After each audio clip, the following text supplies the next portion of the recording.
We are with our good brother and friend, Andrew Gillum. Today we have a very, very special guest host, State Representative Justin Jones. Jones. And we want to thank our dear partner and friend, Cliff Albright from Black Voters Matter. Black who's Voters Matter, everybody. running along. He's got to get honored today. So, Cliff, I want to just hear from you first. Talk to us about what you believe happened yesterday. I know you got to go inside right away. Well, you know, as we say, if you're scared, say you're scared, right? And so I think what happened yesterday is that, you know, the GOP that saw the power of the people that came out 100 strong, and that was just for the press conference, right? We practice.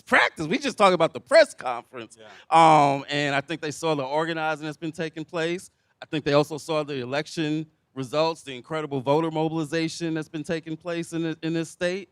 I think they got their own internal issues. I think when you put all of that together, it led them to basically be like, well, you know, maybe we won't do that redistricting that we were talking about. But it's not over. We don't want to get overconfident. We don't want to let our foot off the gas.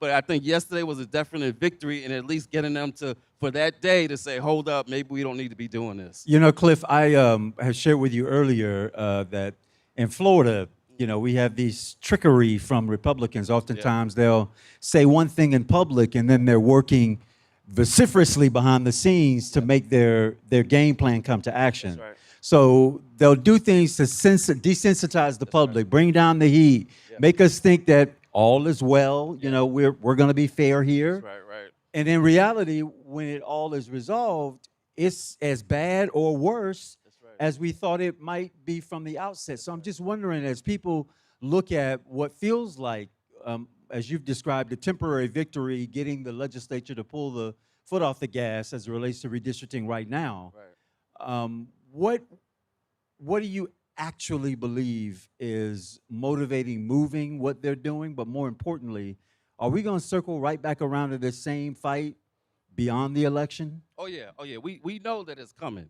We know they don't like to do anything in the light, right? They like to do stuff in the darkness. We know that they were probably hoping that we would call off today's activity, that Native Land Pod wouldn't show up, right? Y'all wouldn't bring that rabble-rouser, Justin Jones from Tennessee, right? That they hoped that by canceling yesterday that we would just ease up. And so we know that it's coming, whether it's coming today, whether it's coming in another special session they might call later on, whether it's coming next year.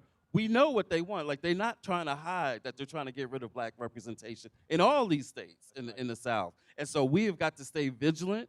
We got to keep doing what we're doing this week, but it's not just about this week. It's about what we do throughout the rest of the year up to these midterm elections and even beyond that. Yeah, that's right. What we didn't say is we just jumped right in. We were so excited. I hope some of you all can see this, but clearly we're in Georgia. For those of you who are at home listening, we did not say we were right outside of the Georgia State Capitol. So on that point, Justin, talk to us a little bit about what it's like to come all over the country, working and standing in solidarity alongside your brothers and sisters and family in Alabama, in Georgia, in Mississippi, and now right here, as I just said, in Georgia. Talk about why that's important. Yeah. You know, one of the things that I think we represent even on the stage is the idea of Southern solidarity. You know, they're united in white supremacy, so we have to be united in our fight for a new South. And so we were here yesterday. The Speaker of the House came out very humble, had to come out and give his press conference as people booed him and chanted and then cheered when he said we will not be moving forward. But we know that just like in Tennessee, these folks do like to play games. And so we have to stay vigilant. We have to stay alert, stay active. And so, you know, but we're here. We want to give credit to the organizers. Yesterday it was the power of the people. But we know that the fight's not over, as Brother Cliff said. And so I think one of the things I wanted to ask before you have to go inside is, what can other southern states learn from what the organizing here in Georgia? And this is a very different result for my state. You know, in Tennessee, we had 3 days, less than 24 hours to see a map that was pushed through the first state since Louisiana v. Calais. And so what is the lesson, you know, as we do travel, because, you know, we were just in Jackson, we were in Montgomery together, we were even up, you know, it's not a southern state, we're talking to folks, voting rights for Rainbow Push, and they want to say, what can they do? So what can other southern states do in this moment and learn from this fight here in Georgia? Yeah, no, I think you're right, because I think if you look at the way that's moved, you know, you had Tennessee going on, Louisiana, South Carolina, Alabama, like all those were happening at the same time, and folks were learning from each other, right? We were in all the signal chats, right? You know, sharing tips. I think even looking at like the folks wearing white, the sisters wearing white yesterday, in respect to the suffragists, We saw that in Tennessee, right? And so the ways that even the collaboration between the elected officials and organizers, I mean, this attack has actually brought us together and has folks working in ways that we hadn't even seen in recent times. And so I think that the lessons that folks can learn is, one, we need to be in collaboration and community and communication with each other so that we're sharing these tips, we're comparing. None of these states are exactly the same, but we know that the opposition does some stuff that is like repeated. And so we can learn from each other about the way that we're collaborating, the way that we're combining not just the protests, but also, because again, in all these states, you've seen the voter mobilization, and that's had an impact. Those things working together. In South Carolina, the organizers said, look, to stop these maps, we need to have big turnout on day one. And what did they do on day one? They shattered their election vote turnout for a single day. They shattered it by noon, not even by the end of the day, right? And so the way that the protests, the rallies, the voter mobilization and education, the way that all these things, the economic pressure, that's got to be a part of it. I think all these are lessons that all of these states and all these coalitions are, I don't want to say learning as we go because we've known a lot of it, but we're like fine tuning it as we go, and we're getting stronger as we go. I love how nimble you all have been. And to that point, Cliff, we know you got to run. You told us 9:55 is 9:56. So, brother, we love you. Cliff Albright, co-founder of Black Voters Love Matter. y'all. We thank Appreciate God for you, brother. Thank y'all. Cliff is being honored Love this y'all. morning by the Georgia Black Caucus. So y'all give him a round of applause as he accepts what is an important Yes, and dignified. indeed. The whole, of course, Black Voters Matter. I love it. Thank you, represented Cliff. by him We and Tasha. we are a little behind time because we were getting set up still. There's a lot of changes happening in real time, including them still playing games, to your point, Justin, calling session in 2 hours earlier than expected. Next, we have three individuals joining us. Chris Bruce, who is the Policy and Advocacy Director of ACLU. We have DeMetris Kauser from LDF, the Voting Rights Council for NAACP LDF, our good friends. And then Monica Spencer, who is the Georgia State Director for VoteRiders, I believe. Hi, how are you? You can just go ahead and sit, brother. I'll hug you later on today. We just got a live stream program, so it is no love lost. We just got to keep moving. Cool. You can come sit up. Okay. All right. Andrew? Oh, you gave him my mic. Okay, gave him my mic. We can share. We can share. Listen, so one, I appreciated before Cliff left, he was acknowledging the great work of Black Voters Matter, but really the mobilization effort taking place all across the South throughout organizations. You all and the organizations you represent really sit at the tip of the spear, especially not just organizing, but from a legal standpoint, making sure that our rights are protected. We have been talking so far about this being kind of a Southern state battle, but the truth is white supremacy sees no boundaries between the northern states, southern states, and everything that happens in between. Can you all just speak about more broadly the fact that this threat is not just one that we're battling here in the South, but there are, states that are overwhelmingly white that are also looking at removing, quashing Black representation. Talk to us about the scale of the threat that we see as you all assess the landscape across the country. I think it's massive, Brother Gillum, and like Janae Nelson, our president and executive council at LDF mentioned, the ramifications of a Calais decision that dismantled Section 2 will be felt throughout the entire nation. That wasn't hyperbole. We know that these experiments happen in the South. We know that these experiments happen in the South, and they are, proliferated elsewhere. And like Malcolm X said, anywhere south of Canada is the Mason-Dixon line, right? So I really do believe that the tactics that we're seeing employed in Georgia and South Carolina and Louisiana, they have an agenda to push it beyond. But I also believe that they're fearful. They're fearful of Black political participation. They're fearful of Black votes. They're fearful of Black voices. And just like we saw yesterday, they were afraid of, Black students at HBCUs across Georgia exercising their full political potential and power at the ballot box. And I think that when you see a group, a coalition of folks jam together in a multiracial coalition to reflect the multiracial democracy that we're all working towards, that's the creed that we stand on. And even though they will continue to push for an agenda that retains the status quo, as long as we can collectively organize and mobilize, we'll be all right. I want to just for a moment, because we rushed right into segment so Cliff could get over to be honored. But let's just walk through yesterday a little bit more. One thing that I think a lot of us were stunned by is how quickly the speaker folded. We saw a letter that John Burns, who of course is the Speaker of the House here in Georgia, sent to Governor Kemp. He says, "Thank you for your leadership in reconvening the General Assembly to continue our work, improving the lives of our neighbors across the state. As we gather today, the House's sole focus is on the policies that matter most to Georgia's future and the hardworking people who call our state home." And he goes on to say, "In regard to your request to redistrict for the 2028 election cycle, the House has always conducted redistricting with considerable time for public input and with careful attention to constitutional requirements and the interests of every Georgia community." We don't know about that part. "Since this process has the potential to impact every voter, it deserves the same responsible, fact-driven approach that guides every policy we consider as lawmakers."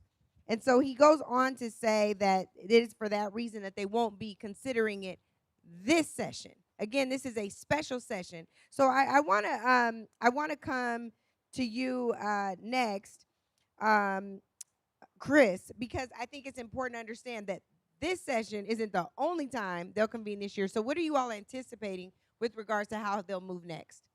Well, let's start off with what you just read. He said, we reconvened for the issues that are dealing with Georgians. Georgians have a problem paying for their groceries. That is not in that proclamation. Georgians have a problem with fuel costs. That's not in that proclamation at all. Georgians have a problem with health care. Serious problem with health care, like all southern states. That's not part of it. Their proclamation by the governor was really more towards, we want to redraw these lines to keep power, political power, and dilute the black voice, right? So they saw what was happening again across the South, mobilizations around. They saw election results and how these were actually election results of people coming out and voting, and they got scared. I mean, that's what it basically comes down to. They were scared. Because I'll tell you what, if they could do it, they would do it. But they know the more that people come out, the more power that they lose. You can redraw lines all you want, but you can't redraw a movement. So you keep adding fire to that, that's something else. Now, that goes along with November. So in November, if the parties change power, they will call a special session before they gavel in on January. And they will try to draw back more power. They may do another special session just to deal with redrawing lines too. Again, trying to get more power. So again, the battle's not over. And my last comment is, yeah, they're not redrawing maps this time, but the last maps that they drew were gerrymandered. The last maps that they drew, and ACLU has a case on this, diluted the voices of black people where they had to, by federal decree, draw more black majority minority districts. So again, as Brother Malcolm X said, if you stab somebody in the back and you only pull the knife out 6 inches, you're still stabbed in the back. The pain's there. The only thing that happens is when you take the knife out, that healing can really happen. The knife is still in our backs right now, gerrymandered districts against black communities. We're still gonna fight to make sure that the voices of black people are always heard. And the maps are only part of what is causing our voters to feel disenfranchised, to feel disrespected, because they are being disrespected, in part from voter dilution, but also we saw in 2010, right after President Obama was elected, this mass push for voter suppression efforts, including cutting back early voting days, eliminating absentee voting, and voter ID. So, Ms. Monica, I want to come to you because I know you wanted to talk to us a little bit about voter ID and the challenges that exist there. Yes. With VoteRiders, we go around the country helping people get an ID that they can use to vote with. One of the primary tools of voter disengagement, disenfranchisement, is the voter ID. It's a poll tax in many ways. Here in the state of Georgia, in order to get a state ID to use to vote, you have to get a birth certificate. If you had an ID in another state, you need a motor vehicle record. If you have a name change, marriage or divorce, then that requires those documents. roughly it could range anywhere to $50 to $100 for an individual to get an ID to vote. Now, mind you, Georgia, the state of Georgia has what we call a free voter ID, but even with that, you have to get your birth certificate and those underlying documents. And so if I'm strapped already financially, if I don't live near a driver's services, or if I am unable to get to a computer, then it becomes discouraging to try to get an ID so that I can go and vote. We work across the state. I work across the state. We are a national organization. And in rural communities, you have individuals that live 100 miles from a driver services organization. And so transportation is an issue. So while I may work 2 jobs, and if I have an hour or 2 to go get a document, it would take time to do that. And so VoteRiders basically does that. We will sit down with individuals, or even over the phone, work with them to order a birth certificate and to schedule appointments at driver services and to get whatever underlying documents they need. And we provide the transportation to driver services, to the Social Security office, and to vital records if need be. You know, one of the questions I have to the panel, I come from Tennessee, and obviously Tennessee led in all the wrong ways on this, was the first state to pass there are new maps after Louisiana v. Calais. But I think there's something especially trifling about the Georgia Republicans, where they convened us during Juneteenth week. I think we have to be honest that they were planning to break up black political power on the eve of Juneteenth. That's how evil these folks were. And I don't think that the Speaker of the House saw the light, but what I do see, I was here yesterday, I do think that he felt the fire, and he felt some type of pressure. And so what does that look like? How do we convene as our own Southern, I guess, strategy of responding to this? And what would your advice be to kind of build more of that regional solidarity across state lines, to learn to they have all these firms, the Project 2025 Heritage Foundation, that are strategizing how to break up our power. So what does it look like for us to organize from Georgia, Mississippi, Tennessee, Alabama, South Carolina? If you have any advice of how do we convene and do that type of regional-based coordination against this new Confederacy that we see Governor Kemp's trying to bring us back to? It's important to keep standing on business, honestly and truly. I believe that what we saw yesterday and what we saw in South Carolina a few weeks before, I mean, is really not only contagious, but it sets the stage for momentum to be carried further.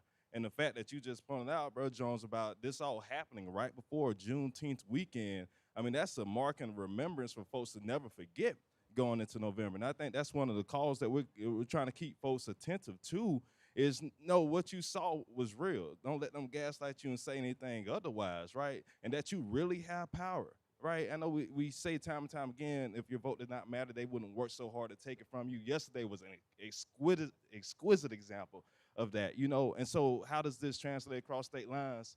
Lord knows we've seen our folks over in Alabama do amazing things in coalition spaces to come together. And they share those resources with Louisiana. They share those resources with South Carolina. I've never seen the kind of mobilization that we're witnessing right now. Quite honestly, it's cathartic. You know, we're going to do our part at LDF to ensure that momentum, that energy, those resources stay in place so it can continue on. Just continue on that line. A lot of voters individually think that they really don't make a difference. All these efforts to take away the vote, and I hear your point, because it's one that we make often. They wouldn't work so hard to take it if it didn't matter, if it was irrelevant. The fact that they're working so hard means that it matters. You're impacting things. But it's oftentimes difficult to get everyday people, voters, who are pressed down on every side, who are overcoming all kinds of odds, to show up and still feel like their voices and their votes won't matter. Tell me how you experience or what best example you might offer to people around getting over the hurdle that my individual action to vote, to show up, to stand in line, to register, actually has an outsized impact. I always say black folks have always boxed outside of our weight, right?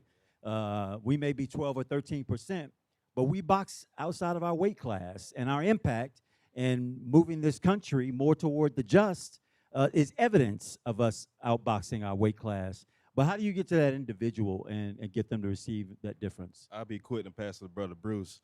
I think that for us, we really make the point of centering black people, centering black voices when we talk to them, and not make them feel as though they're powerless in the process. In short, we tell them this is your democracy, make it, protect it, pass it on. We connect it with issues of economic justice. We connect it with issues of environmental justice. We connect your vote with issues of criminal justice. And, you know, we just speak to people as people. And I think sometimes we forget that behind every vote, behind every voice is a person with real deal concerns. And let's go. I completely agree with you there, but let's break it down to that individual, right? Every day somebody wakes up and they say there is something wrong with this world, this state, this city, this community. That's what we really need to tap into. And know that you're not alone. Know that those issues other people care about too. So what I always tell people, I know you want to fight, don't fight alone. There are people who want to organize with you. There are organizations who are set up to make sure that you and your individual voice gets amplified. Okay, you can have a march of one, but if you want to go far, have a march of many. Okay, so if that is the case, find out who your people are. And like you said before, black people have always boxed above our weight class because we've come together. That's the most beautiful thing of an exercise of a democracy, is that when you actually do come together. But I'll say this, for people who work in organizations and stuff, we also have to be very mindful. People have jobs, people have children, people have things that they want to do too, instead of just saying, I want to go vote. So we have to follow that up also with action and accountability. We have to remember and stress that voting begins at the local level. And when we connect with voters on the local level, I think it's easier for them to see it on a larger scale. It's also important that we collaborate. You know, collaboration is how we're going to push forward and make a difference. While individuals are registering people to vote, we also have to remind them that they need an ID. They have to remind them that they'll need transportation to the polls. So it is a collective effort in many ways. And then we have to care. We have to care and we have to be committed. And also remember, everybody can do something. You know, there are those who will stand and protest. There are those who will make phone calls. There are those who will make peanut butter and jelly sandwiches. But we all can do something. Thank you all so much, Miss Monica. We're so grateful for your time today. To Chris and DeMetris, thank you all so much for being here. We're very, very grateful. We are going to keep the program moving right along. I love y'all. I wish y'all wouldn't dap each other up in the front. We still doing a live show, but that's okay. We love y'all. I promise, even if we don't get up and do this church greeting in the middle of every segment, I promise we love y'all. Feel it in the spirit. We're not doing that no more. Andrew is going to lead us in the right direction. We are going to our next panel, which includes our good brother who said, y'all, FIFA's going to be here. We need to march. We need to do something. And he is Senator Rashaun Kemp from Georgia. He's a state senator for representing the 38th district. We also have Isabel Otero, who is the SPLC policy director. Grateful to be joined by them both right now. Andrew is going to pretend like he's glued to his chair. That is so amazing. Thank you so much. Hello, y'all. How are you? Either that or we are going to all stand up, but we're not doing that anymore. Oh, and also my new favorite House of Representatives member of the state of Georgia. It is Park Cannon, who's representing District 58. Andrew is still not getting up. He's doing the very best he can. Hallelujah. Praise the Lord. Also, Lolo, our sign broke. Okay. I want to ask, in particular, our members here who are sitting with us today, because and I want you to answer this too, Justin. We focus so much on voting in and of itself. The actions, the people who have showed up today are engaging in a different type of civic engagement work.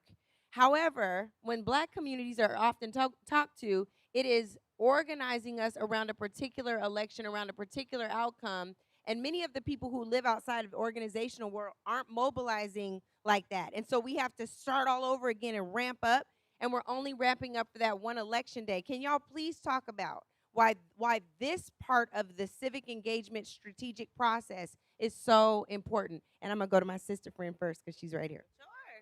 Thanks so much for having me. And honestly, our office considers voting as a practice. So it is something that, just like if you wanted to be excellent at soccer, you have to create your own general skills that everybody has, but then you got to have your signature move. You got to have your own flair with it. You got to bring out your own people to support you when you do that thing. You have to cry. You got to go back and talk to yourself about the things that did not go well. And so we see it as a practice, and hopefully that as an opportunity for voters will make it less of a startup every time. Yeah, and I just want to say, first, forgive me, I'm still on a high from yesterday. The spirit of Barrett Rustin and Fannie Lou Hamer are still alive and well in us today. And I think, yesterday is a perfect example of us going beyond voting. It's our people in our community standing up and speaking up when the call is made. One thing that we can say to Republicans is voting is sacred to us. And when you try to mess with our sacred right to vote, you're going to get us woke. And I think woke is a good thing. We need to stop running away from the idea of being woke. This shows what happens when we are woke. And so it's not just us showing up when we're called to go to the ballot box. We have to show up when policies are being put in place to stop us from going to the ballot box or to take away our rights. And this is a perfect example of when we put the call out and speak up, our community is going to show up and stand up and make it do what it do. SPLC is in the house, Southern Poverty Law Center. My sister worked for y'all for many years here in the South. Special place in our heart, and I love all y'all's commercials, getting folks engaged and back reinvested. I'm hoping you can pull back just a moment from Georgia, and I know we're on a celebratory high. I got a question for the legislators on that in a moment, but as we draw the picture back, these things are not happening in isolation, right? Georgia didn't come up with a grand scheme, neither did Tennessee or Florida or Texas, Mississippi, any of them. Help us pull the lens back to see what exactly is the radical right driving toward? What does America look like if they succeed? So we have been, this is a generational issue, right?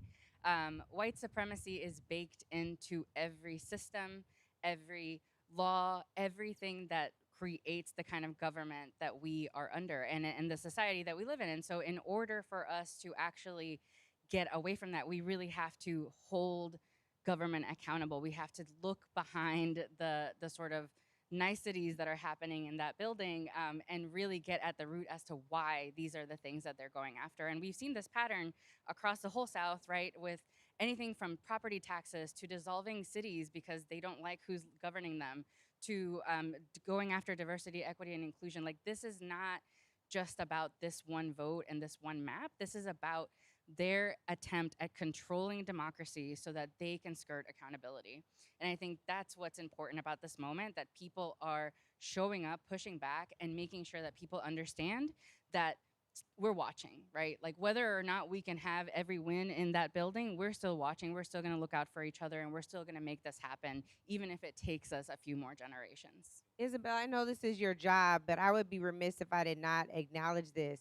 Justin and I were both just in Chicago for the Rainbow Push conference, and I grew up in Rainbow Coalition. So did my West Coast brother right here. So I want to shout you out as a Latina woman. I know it's your job, but you could have chose to work somewhere else because everybody's making it seem like this is a black fight. It's not, in fact, a black fight. In my home state of Washington, in fact, there are 2 legislative districts being challenged right now in the Yakima Valley. Those are brown districts. So people keep saying, all roads do lead to the South, absolutely.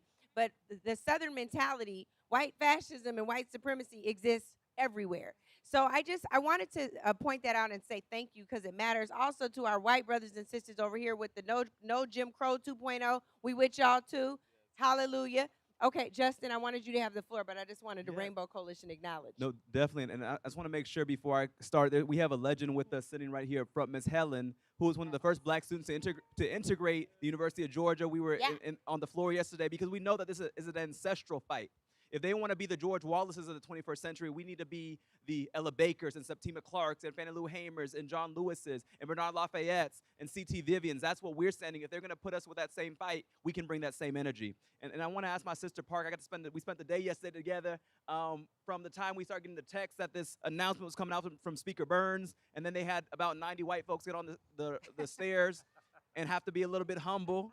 The Republican caucus, I think they call themselves, had to get on the stairs and talk about they're not going to move forward.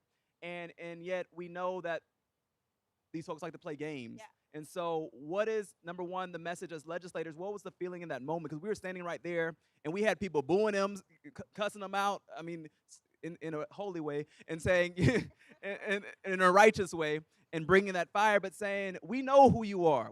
You know, we know what your plans are. You want to institute Jim Crow 2.0, and we're not going there. And so, you know, you work with these people every day. What did you see on those stairs yesterday, and what do you think led Speaker Burns to come out and be a little bit humble? Well, the election results the night before showed them that they should not only be afraid of the public, but they should be afraid of themselves. It was like they went into their closet and the actual boogeyman came out. They looked under the bed and there really was a monster there.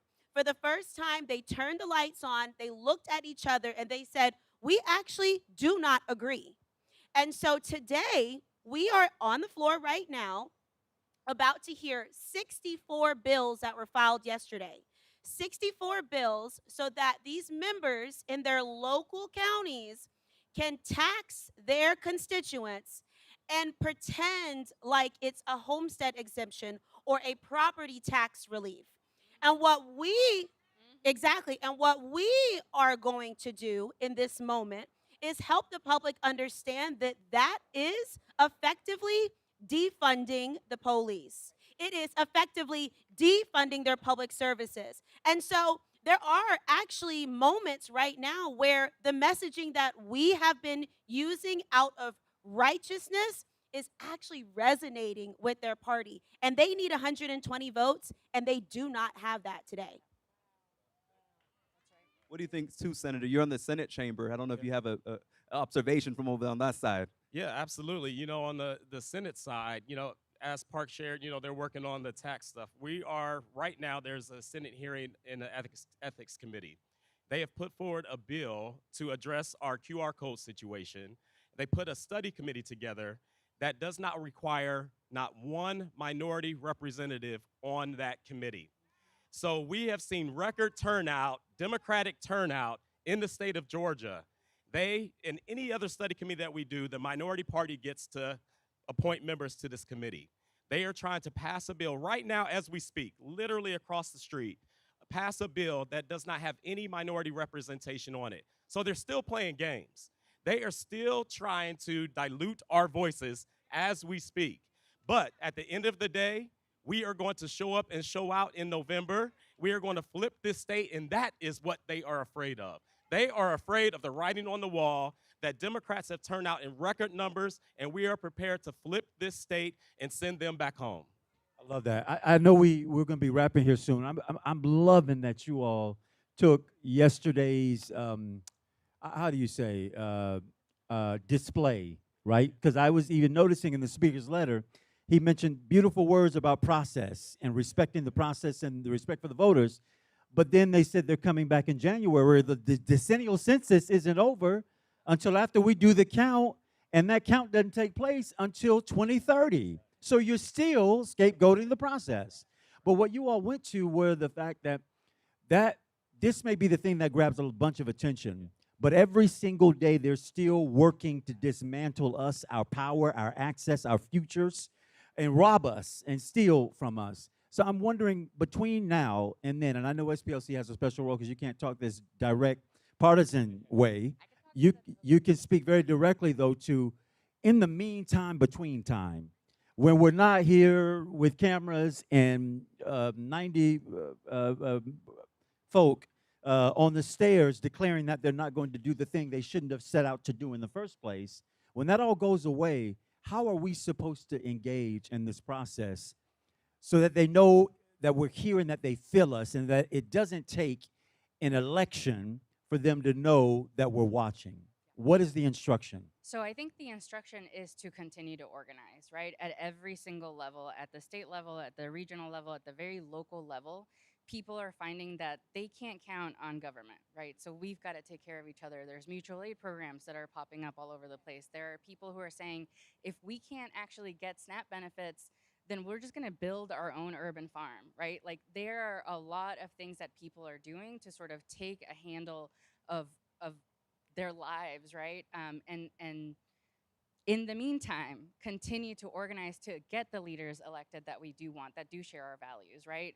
For us, something like this tax issue sounds really complicated until you start looking at it and you're like, so you're asking renters to subsidize homeowners, and in rural counties, you're asking people to what commerce, what sales tax is actually going to offset this? Like, these are policies that do not make any sense. And as soon as you start talking to voters about them, they immediately understand something's wrong, right? The people that we have up here representing us don't actually represent our values, and we need to continue to organize. We need to continue to talk, work together across difference, across every single issue that we can find, because there is a lot of people that are hurting, and there's a lot of people that have lost hope, and we need to bring that back, right? There's a lot we can still do. We still have a lot of power left to use here, and so it's organize, organize, organize.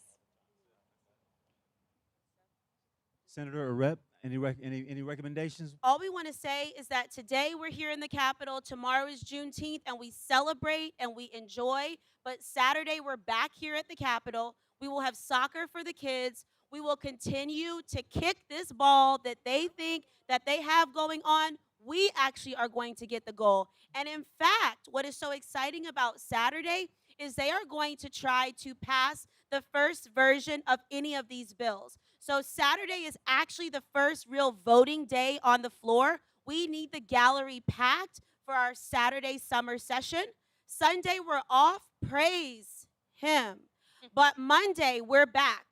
And that's our final calendar for now. They will then vote again on a calendar on Monday to figure out our final days for the next week. So stay tuned, stay engaged. Let us know how we can help. Thank you so much. Yeah, I just want to share, you have to stay woke, because on the Senate side, they did not take redistricting out of our rules package. They engrossed the bill, the rules, so we were not able to take that out. And you still have a governor and lieutenant governor who said we should redistrict.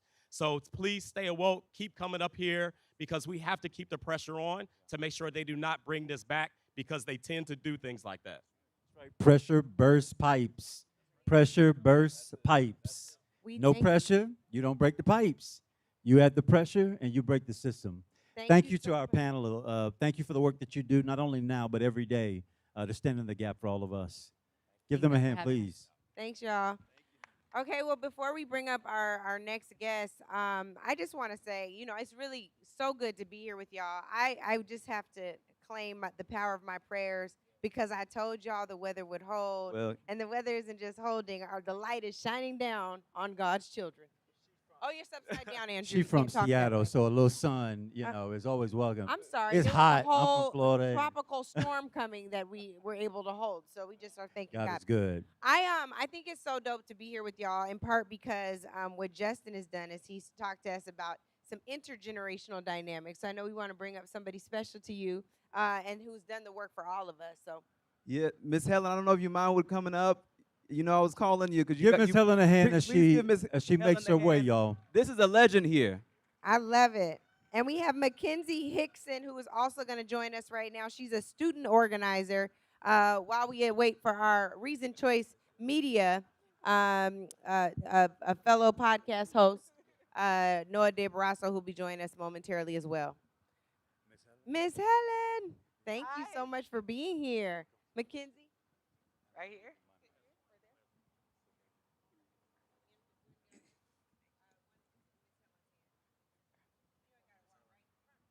When I tell y'all, people, we done ready for prime time today, y'all. We got to change batteries. We'll be right back after we change these batteries. We have mics that work in the meantime. Justin, go for it. I mean, first of all, how beautiful is it that this literally we're representing the multiracial dynamic of this movement. So often they want to pit us against each other's generation, but we're here locked arm in arm saying that if you come for one of us, you come for all of us. And so we have the youth, we have Ms. Helen, who's been in this fight and seen the same demons with a new mask on it.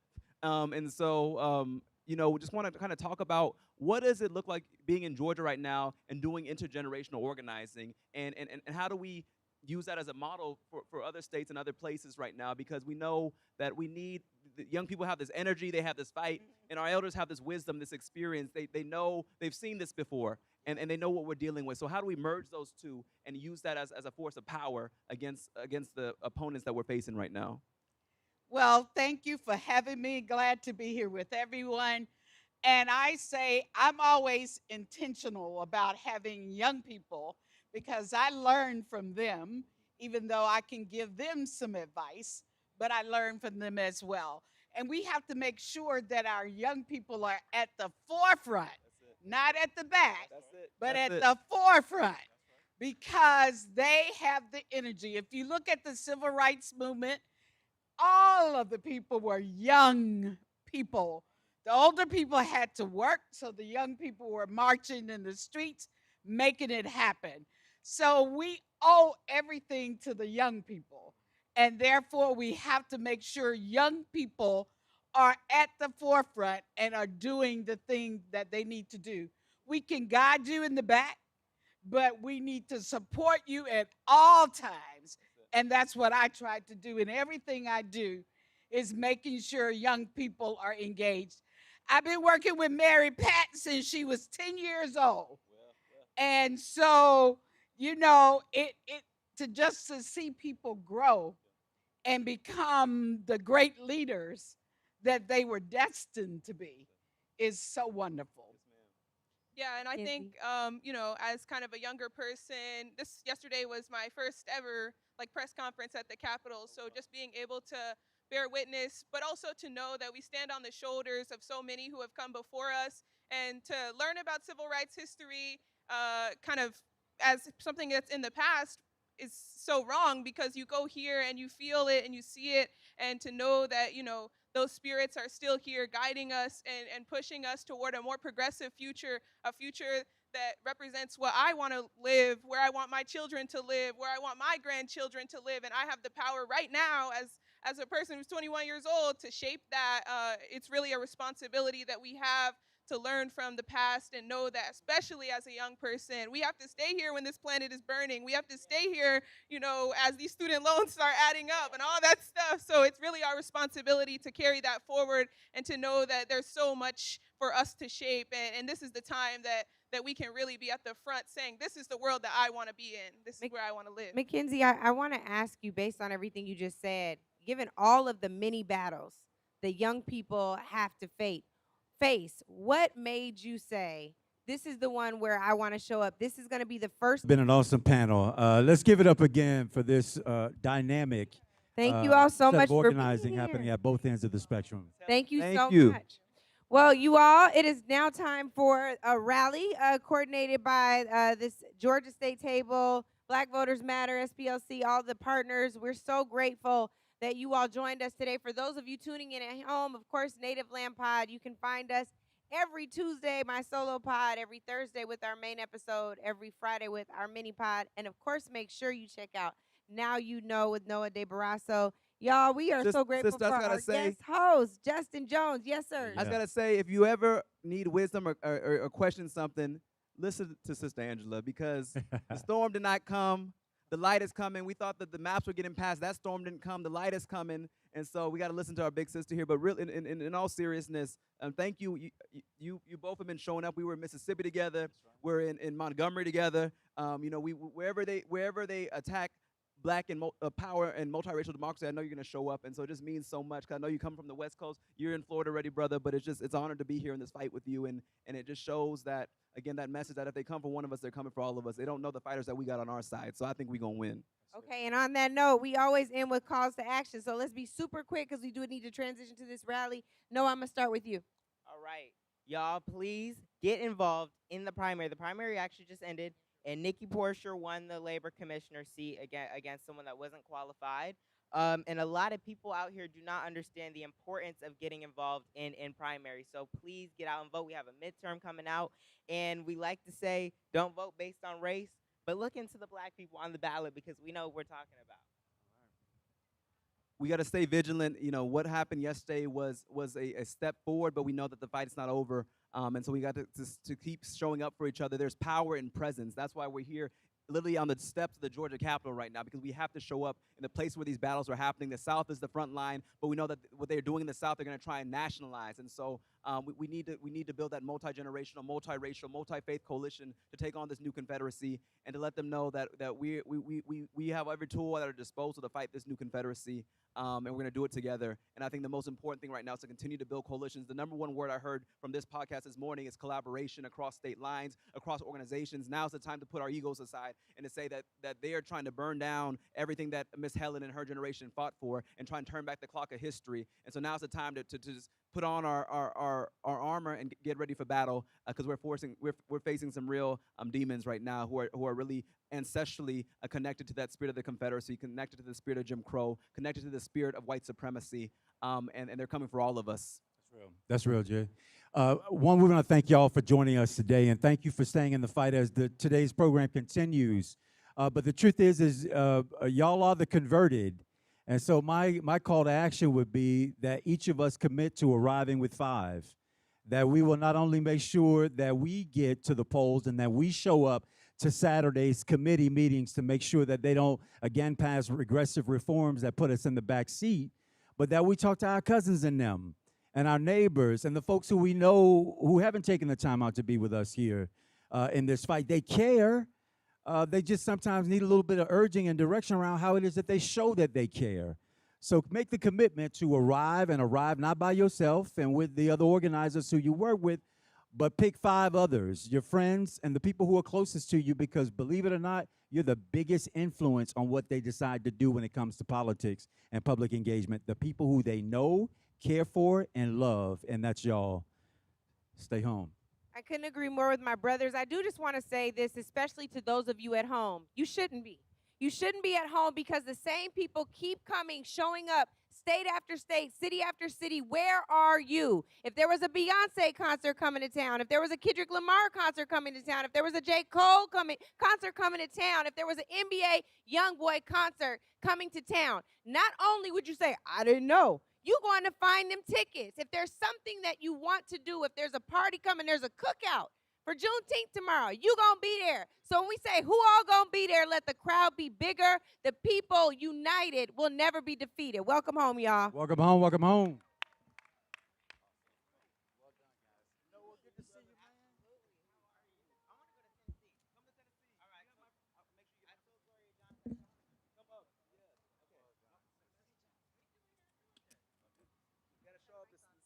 Southern solidarity. Absolutely. Are you leaving right after the rally? Well, I'm going to be here for around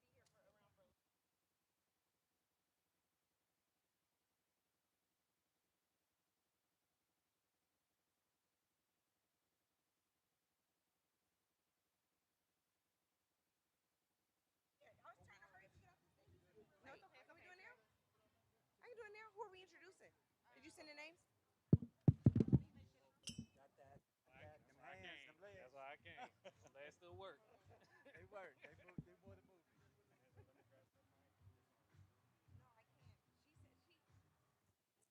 Don't worry about it. I said we're rapping. She said that she wanted.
It is our duty to fight for our freedom. It is our duty to win. We must love each other and protect each other. We have nothing to lose but our chains. Hello, everybody. My name is Mary Pat Hector. I'm here today representing Rise. We have a group of amazing young people behind me who are doing the great work to continue to fight for our democracy right here in the state of Georgia. And I'm so happy that you all get to hear from them today. I think oftentimes when people, specifically elected officials, make decisions about our future, young people are never a part of that conversation. They're never on the agenda. And so today we're saying we're not going to be left out.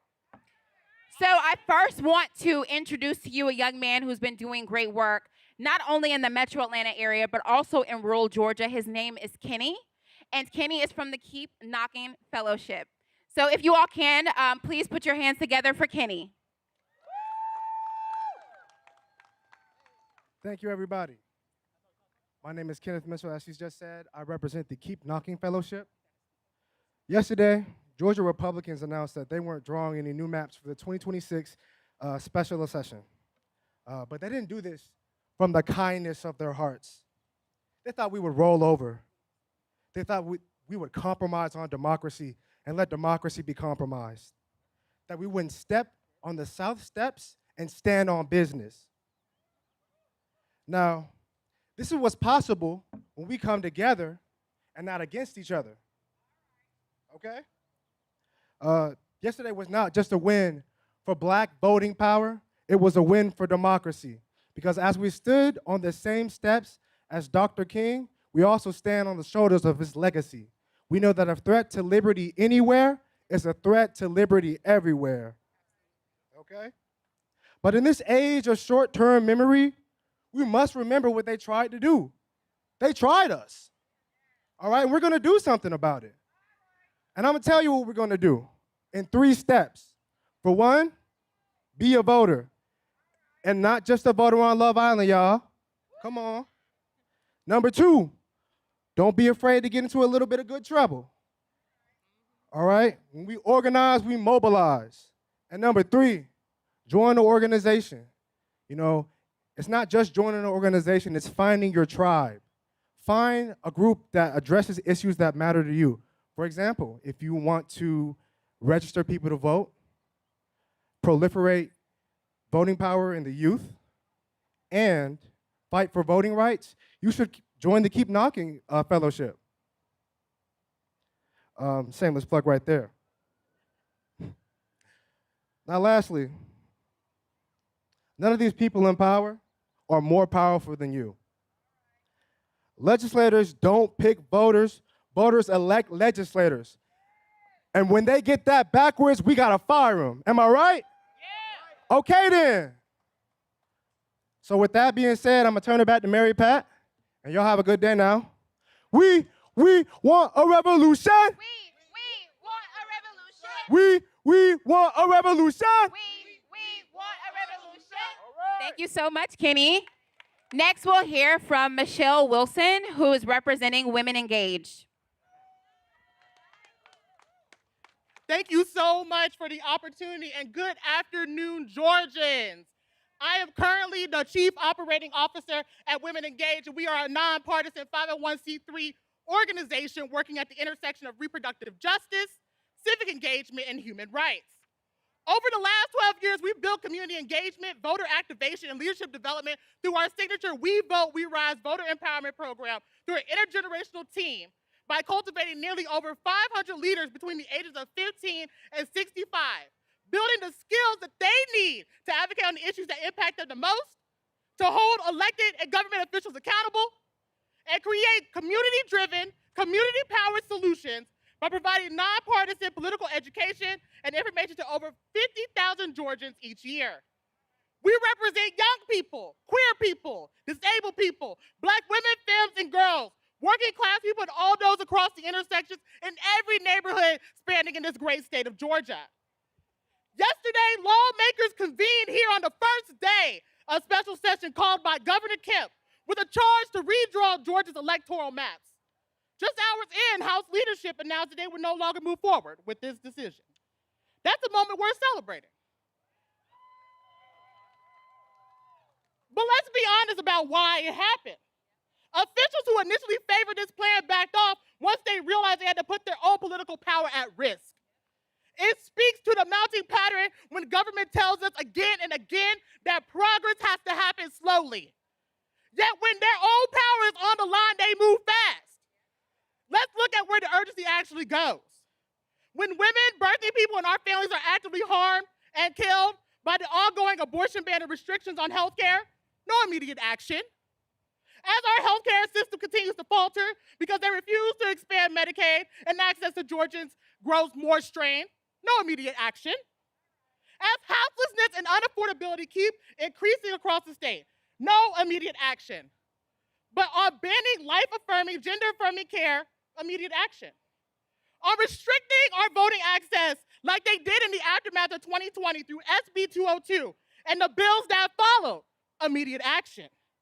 And now on yet another attempt to redraw our map to diminish our collective power, again, immediate action. Make no mistake right now, we have elected officials who are more responsive to the pressures that come from DC or their political party than they are to the people who elected them into the seats that they have. Lawmakers knew they couldn't ask Georgians to turn out to vote in this gubernatorial election this year and vote for politicians who support actions like redrawing our maps. Redistricting typically happens once every 10 years. What's different right now is that this session was called in direct response to the U.S. Supreme Court's ruling in Louisiana in April, a decision that has weakened the core protection of the Voting Rights Act and opened the door for states across the South to redraw maps in ways that reduce the number of districts where Black people and other people of color can elect their candidates of choice. In last year's municipal races, we saw many young people and first-time candidates step up and challenge long-term incumbents on the issues that matter most to them, such as affordability, housing, student loans, the environment, infrastructure, healthcare, abortion rights, and so much more. That kind of civic energy is exactly what some lawmakers fear, and is exactly why they have tried to collude to redraw our maps. They want to protect the status quo that no longer fits where Georgians are today, nor where we are determined to go to in the future. The young people of today are the leaders of tomorrow. We are calling on Governor Kemp and the General Assembly to make this week's decision permanent. Drop any plan to redraw Georgia's maps now or in 2028 that reduces the political power of Georgians based on the assumptions of our identities. And when it comes to redistricting, and when it does happen in 2030, we're calling for an independent commission, one designed to take map drawing out of partisan hands and bring it back to the community. The will of the Georgians, expressed through the ballot box, through organizing, and through relationships we build around the issues matter to us, and should be the determining factor of our representation, not political pressure from the federal government. This is why we do the work that we do here at Women Engage, and it matters every single day. You don't have to understand every nuance of redistricting law to know that your vote and your voice, your presence, and your power matter, especially as young people. This is an intergenerational effect. I'm calling for everyone to invest their time, their energy, and their resources into cultivating the young people today, because we are the leaders not only now, we are the leaders tomorrow, and we will be the leaders going forward. Thank you. Thank you so much, you all. That was Michelle from Women Engage. We'll hear from a few more young people. The next is Imani Butler from the Georgia Coalition for the People's Agenda's Black Youth Vote.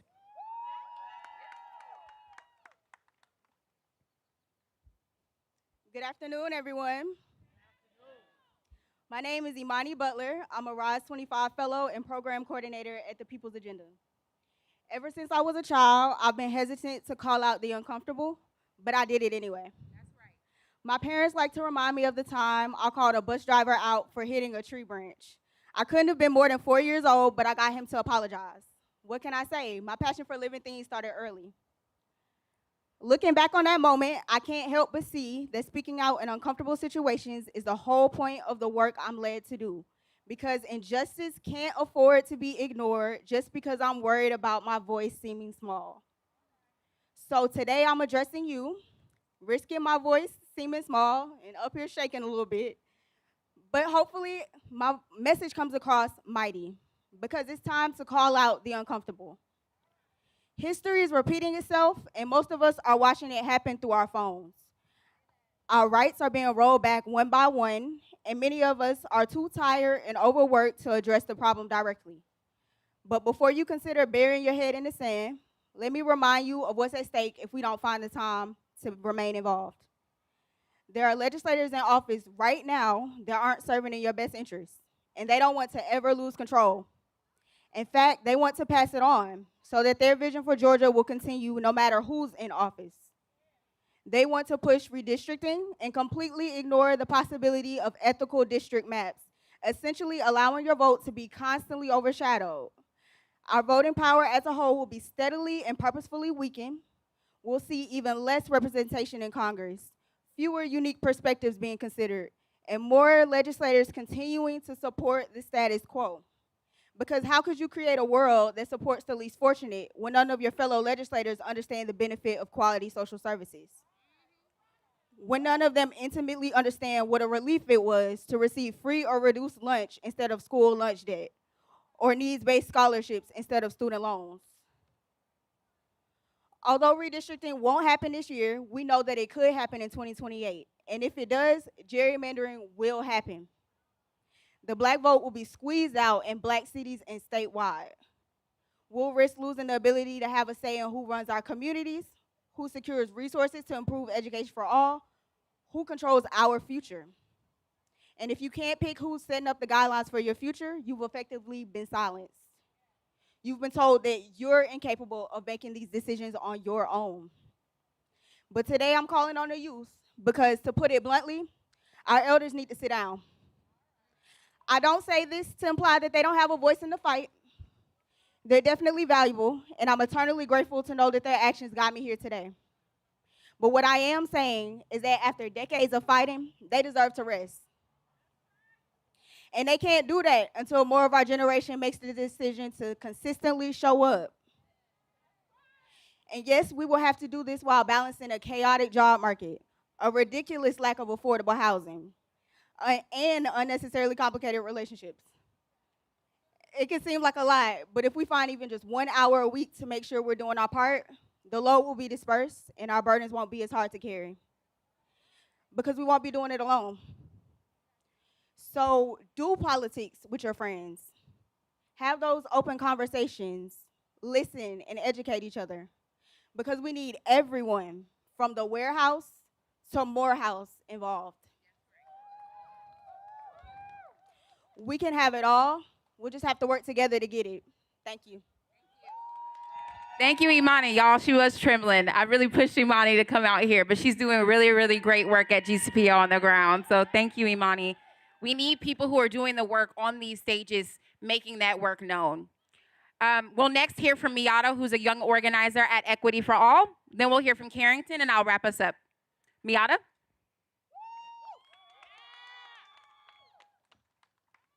Good morning, everyone.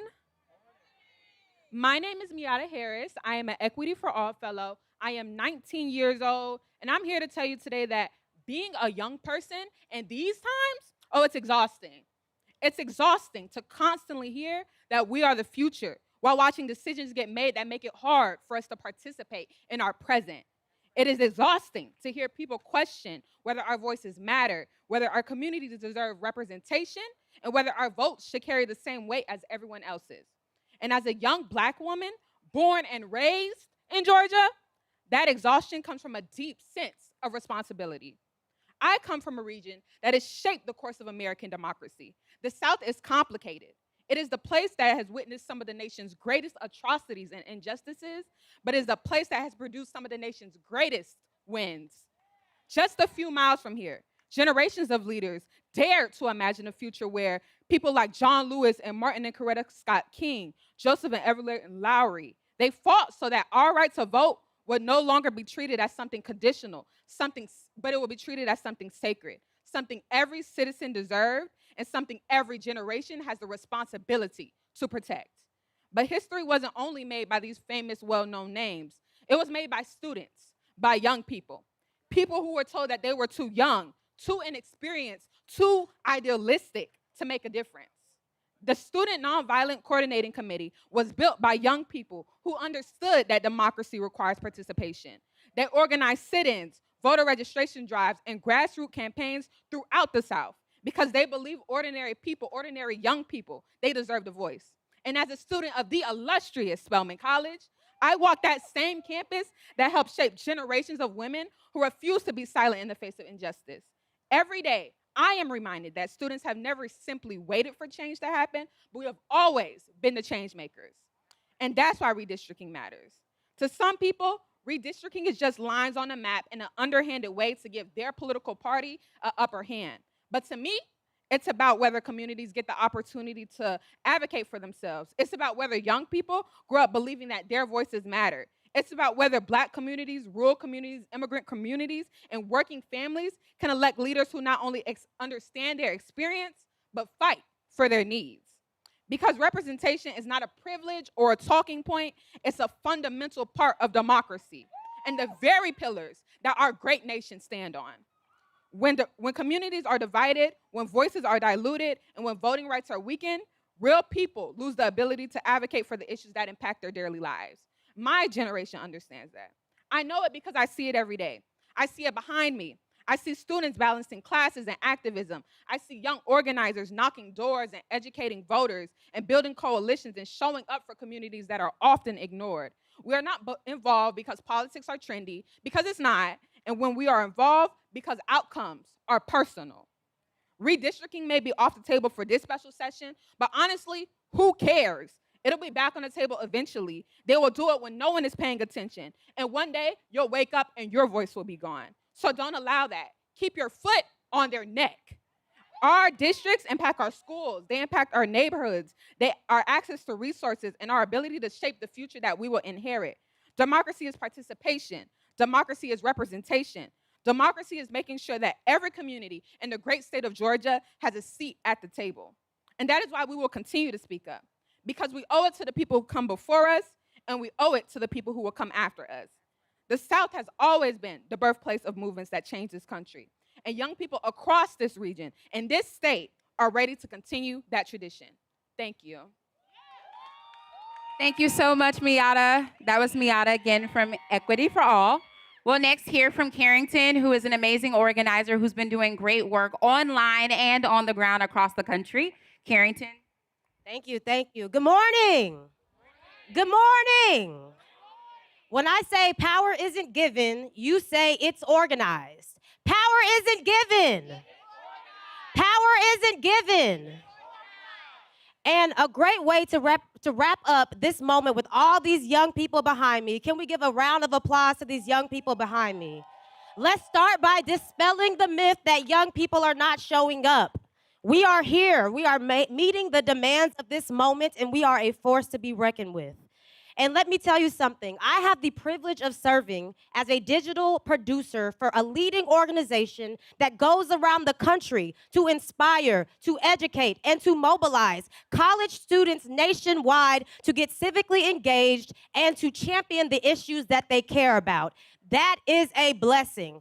I have a privilege to speak to students, to young people all the time, hear their stories, hear their concerns, hear their hopes for the future, and to encourage them to step up and to fight for what they care about. That is the responsibility we all have. Students are organizing on their campuses, organizing in their community, organizing with their families and their friends and online, and that means we have to meet them where they are. Let me tell you something else. This moment requires more than a hi and a bye. Young people need to be actively engaged. They need to be empowered in ways that go beyond the road to November, beyond the road to the elections. These moments require relational organizing, building relationships. Here comes the rain, but we all know what happens when rain pours. Things grow. That means We need to make sure that we're not only empowering our communities, that we are empowering those around us. And let us use this moment to remember that we're standing on the giants of so many people. So many people have come before us. They have paved the way, and it is up to us to take that baton and continue to tell them that we are not going back. We are not going back. We are not going back.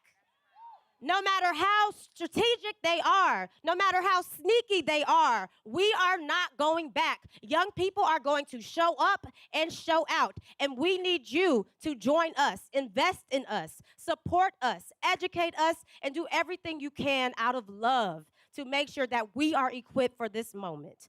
So thank you again, and we remember, we organize to make this win, and we don't operate in silos. I don't know how I can follow that one. I love Carrington, y'all.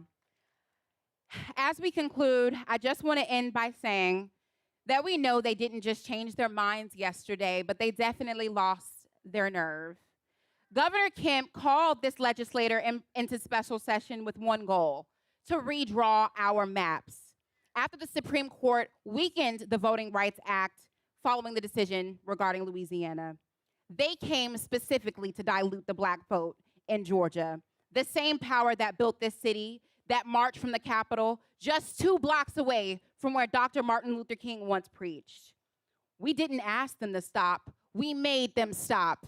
Because when they came with one goal in mind, I heard us yesterday chanting, "Black voters matter." So say it with me today: Black voters matter. Let me be honest about what this retreat means from the Georgia State Legislature. It means that a man who needs darkness to pass his policy already knows that it cannot survive the light. They didn't know, or they didn't just back down because they found their conscience. They backed down because we decided in Georgia to show up. And they realized that the world was indeed watching. So understand this: this retreat is not a surrender by the Georgia State Legislature.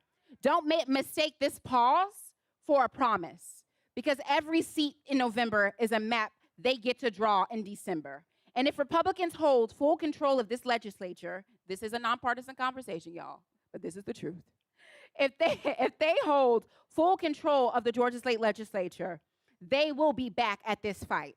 And the next time, they won't blink. And so we can't. We're going to continue to show up every day during this special session to remind them that Black voters matter. We're going to show up again in November to remind them that we matter. And we're going to make sure moving forward that young people remain a part of the conversation, because they can no longer continue to make decisions about us without us at the table. Thank you so much, and I hope you all have a great day.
You have allowed us to gather once again to do your work, the work of justice.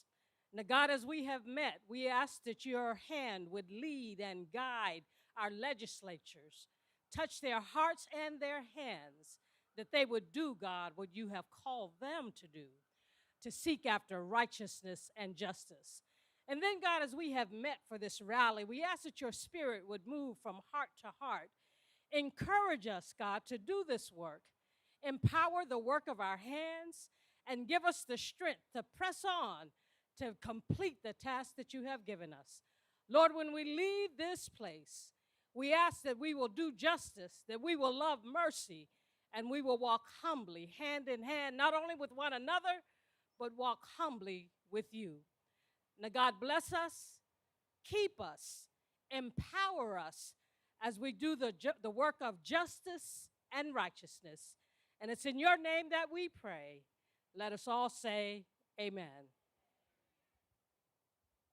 Thank you, Pastor, for edifying us with that word. Again, as I said earlier, we are here on serious business. And me with a lot of stuff in my hands. Everyone knows why we're here today, why we were here yesterday.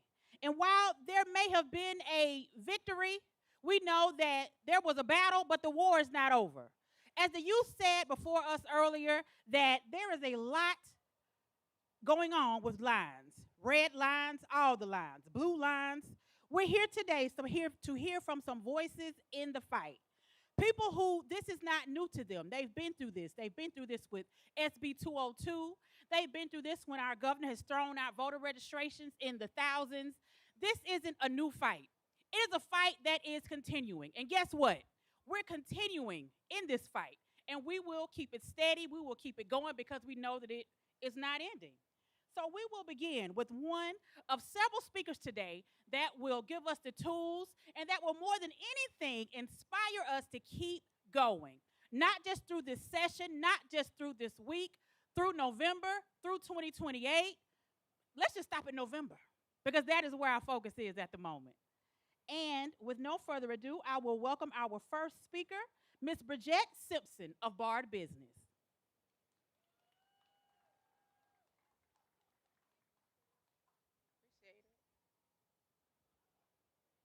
It is our duty to fight for our freedom.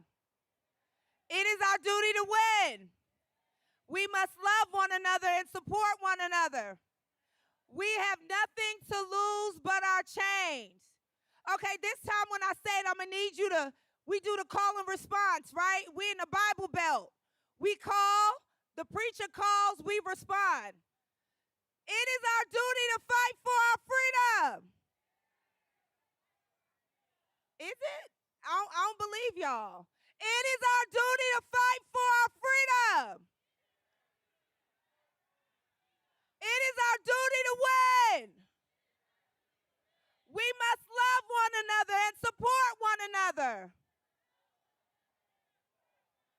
We have nothing to lose but our chains.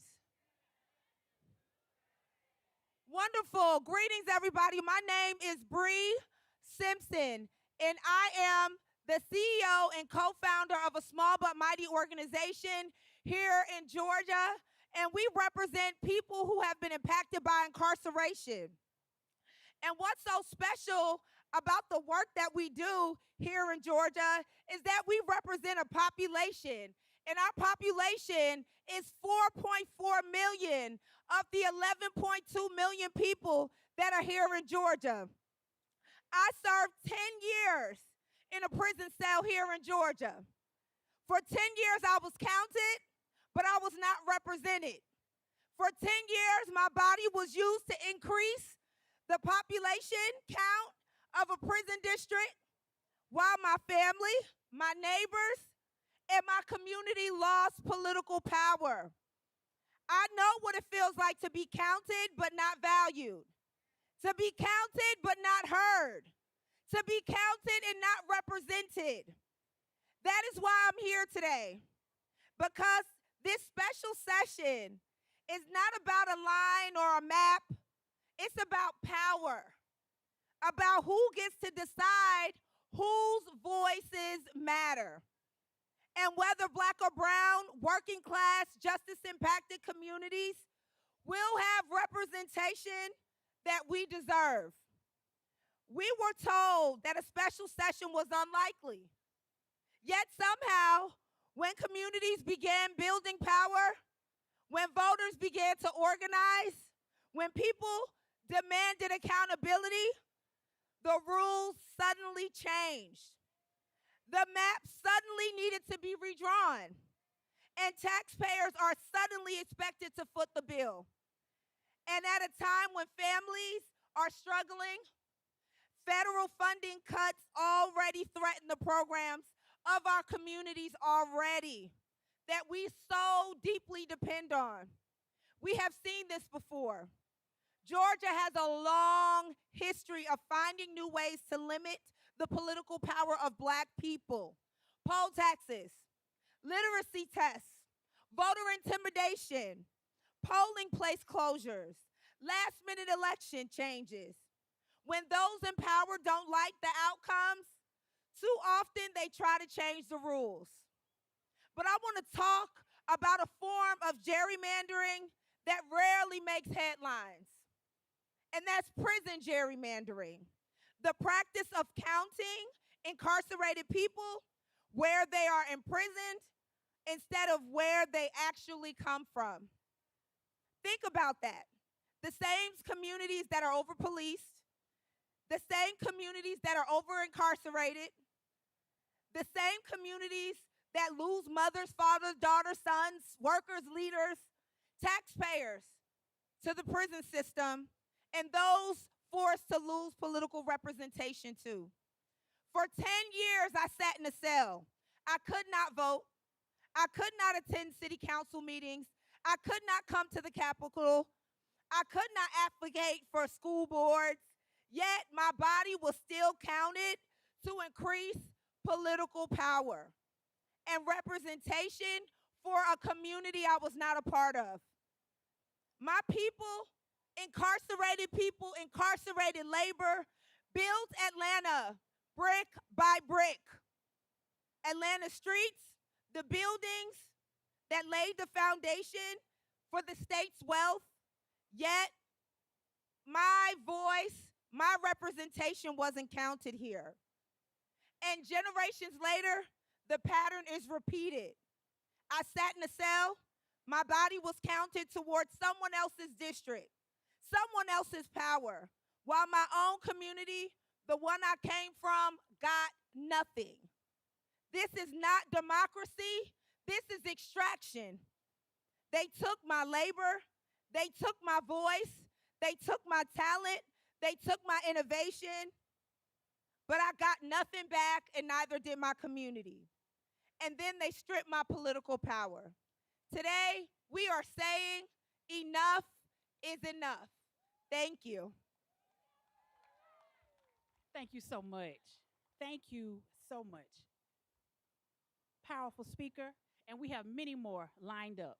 Our next one is Ms. Mariah Stryker from Fair Fight.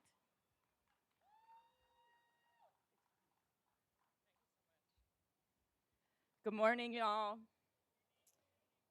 My name is Marika Kilstra, and I'm the Senior Democracy Policy and Research Coordinator at Fair Count, where we work year-round to build civic power in rural Black and Brown communities across Georgia and the Deep South. Today, we celebrate the organizers and the community leaders of Georgia. The decision to delay redistricting is a victory, and it did not happen by accident. It happened because thousands of Georgians showed up, organized, called legislators, showed up at rallies, and refused to stay silent. That is the power of organizing. But this fight is not over. Majority leaders have already said they plan to come back and redistrict in the future. So we are not slowing down. Because here's what's on the line for rural Georgia. 12 rural hospitals have closed since 2013. 12. Families in Otero County and communities we organize in every single day are living with a 33% poverty rate, no internet, hospitals closing, and programs being cut. These communities are already being left behind by our legislature, and rigged maps could make that even worse. And when you dilute Black and brown voting power in rural Georgia, you're not just moving lines on a map. You're deciding who gets a hospital. You're deciding who gets investment, and you're deciding whose voice counts. Black and brown rural Georgians will feel the consequences of these maps more than anyone. They deserve to be at the center of this fight and of these decisions. So we celebrate organizers today, and tomorrow we keep going hard. We're not canceling our training sessions, we're not delaying our phone banks, and we will continue to train and mobilize community leaders across the state to hold the powerful accountable and to fight any and all attempts to draw Georgians into silence until everyone from Terrell County to the west side of Atlanta gets the representation and the power that they deserve. Thank you.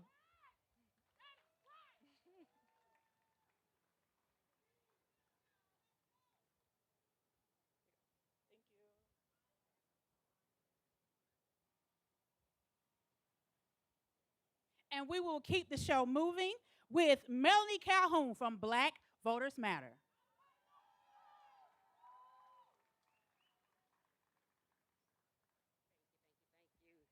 Good afternoon, GA. Good afternoon. My name is Dr. Melanie Calhoun, and I am the Senior State Organizing Manager for Black Voters Matter here in the state of Georgia.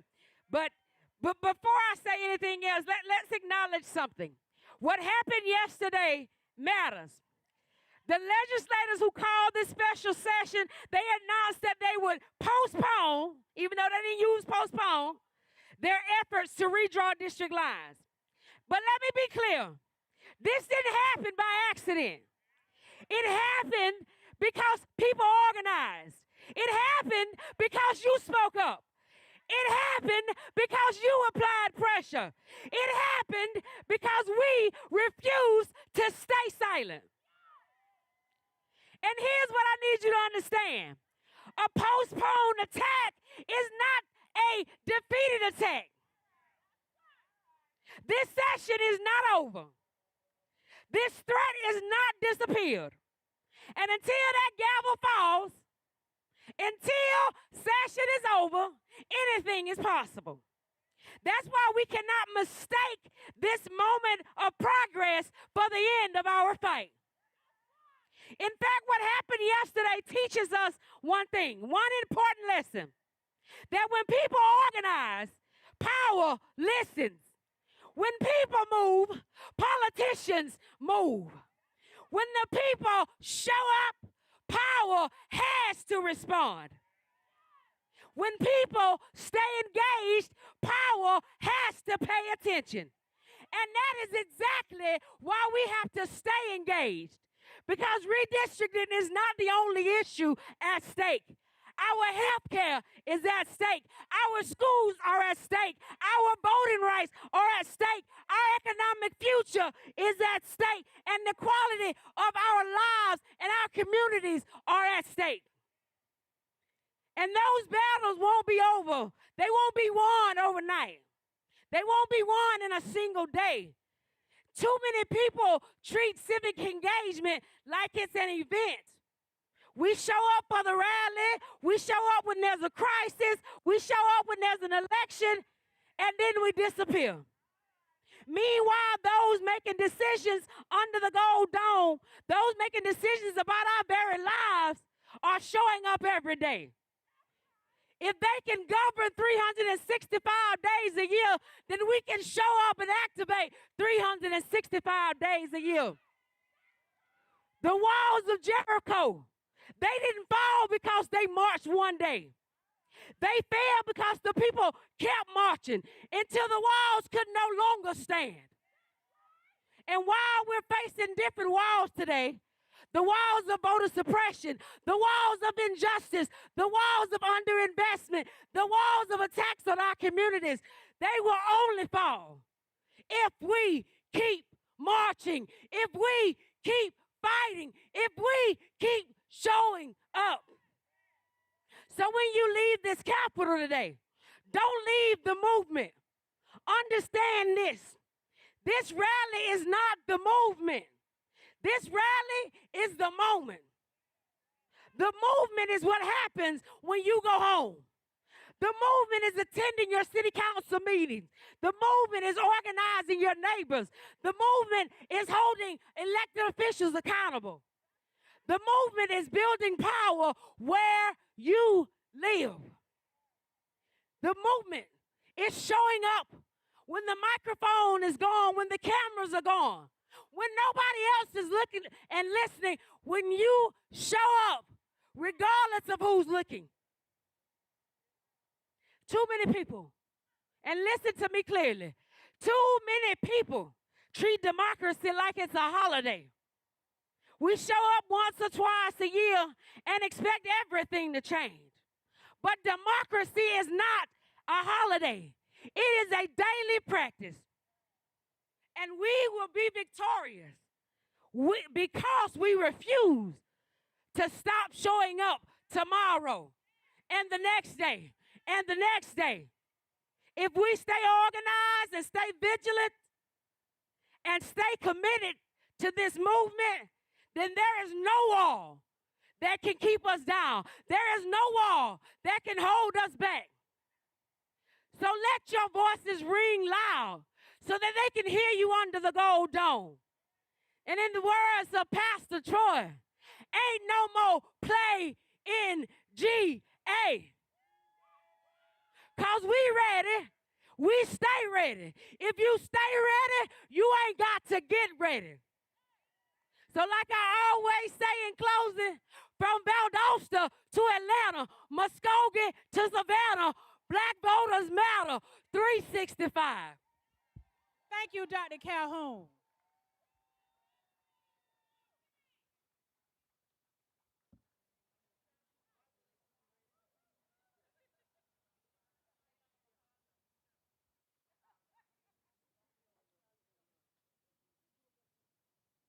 All right, we're going to take another break. And Mr. DJ, if you could fire up one of those songs that was pre-discussed with you, all right? Now, this definitely one.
If you are the owner of a olive bag that is near the stage, please come and claim it. If you are the owner of an olive bag, claim it or it will be disposed of. Again, the owner of an olive-colored bag. Baby, TSA isn't here, but we're operating under TSA regulations. Get your bag or it'll be gone.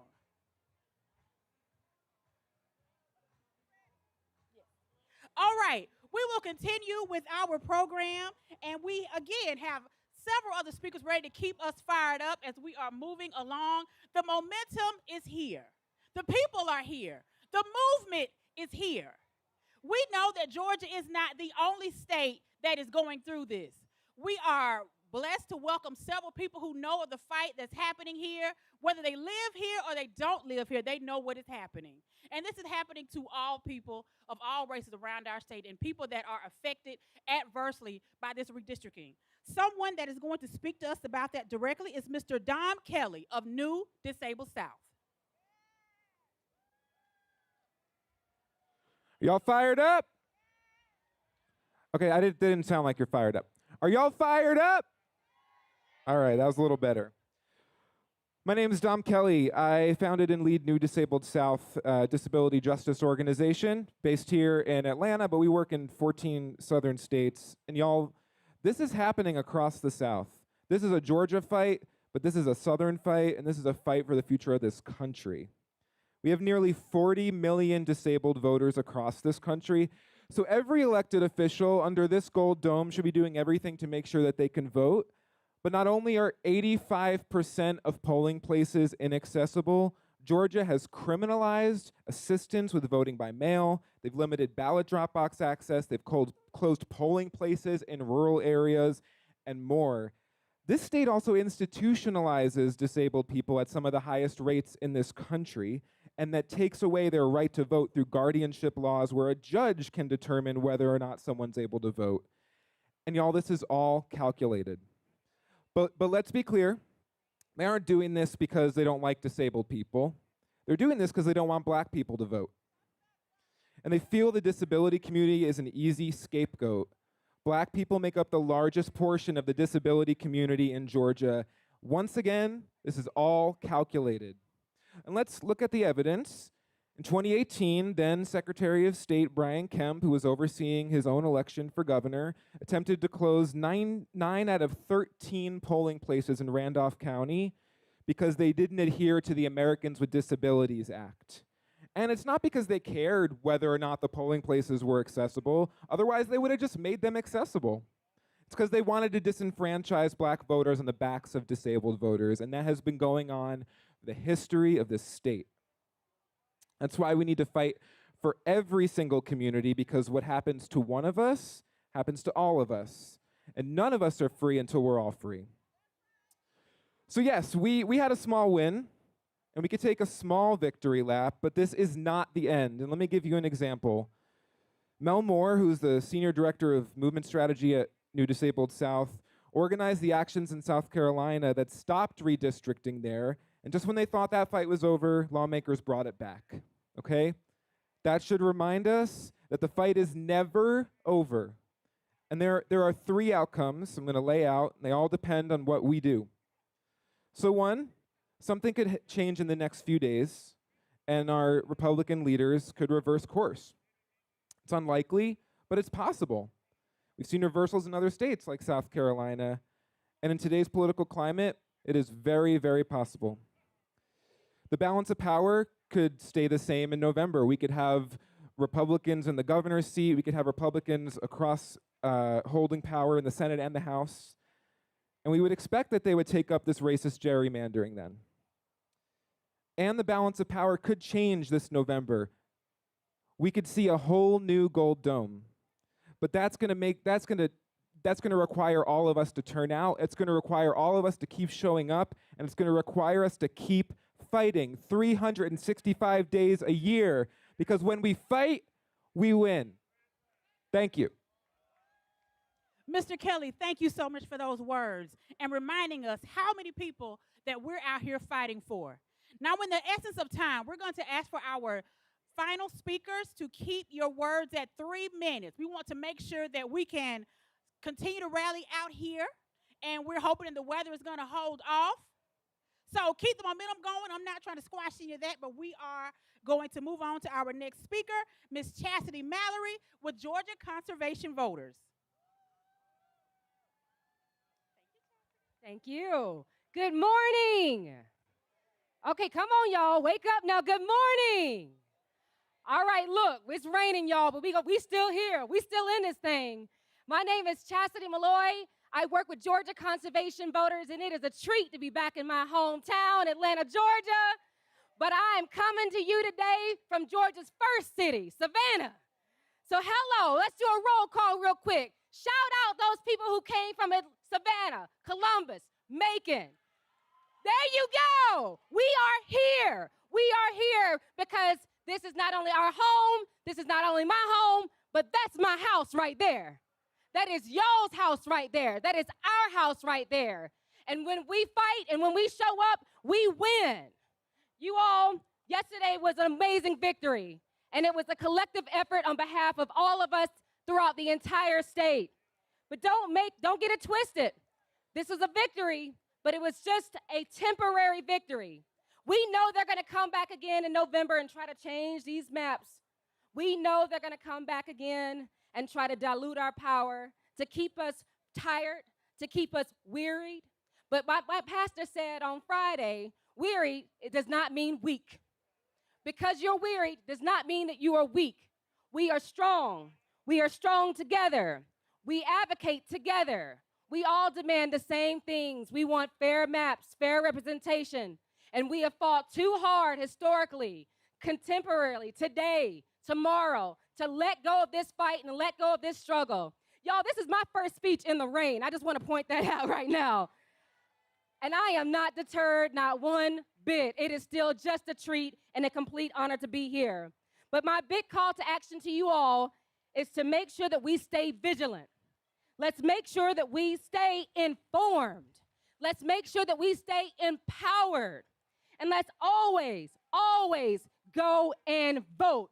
And I'm not just talking about November. I'm talking about the runoffs. I'm talking about special elections. I'm talking about each and every election. We have to keep our foot to the pedal. We have to keep going. We have to move forward. And we have to keep showing up. Let's keep the pressure on. Let's persevere. Much love. Thank you all. Thank you. Oh, thank you. No. And this lady right here.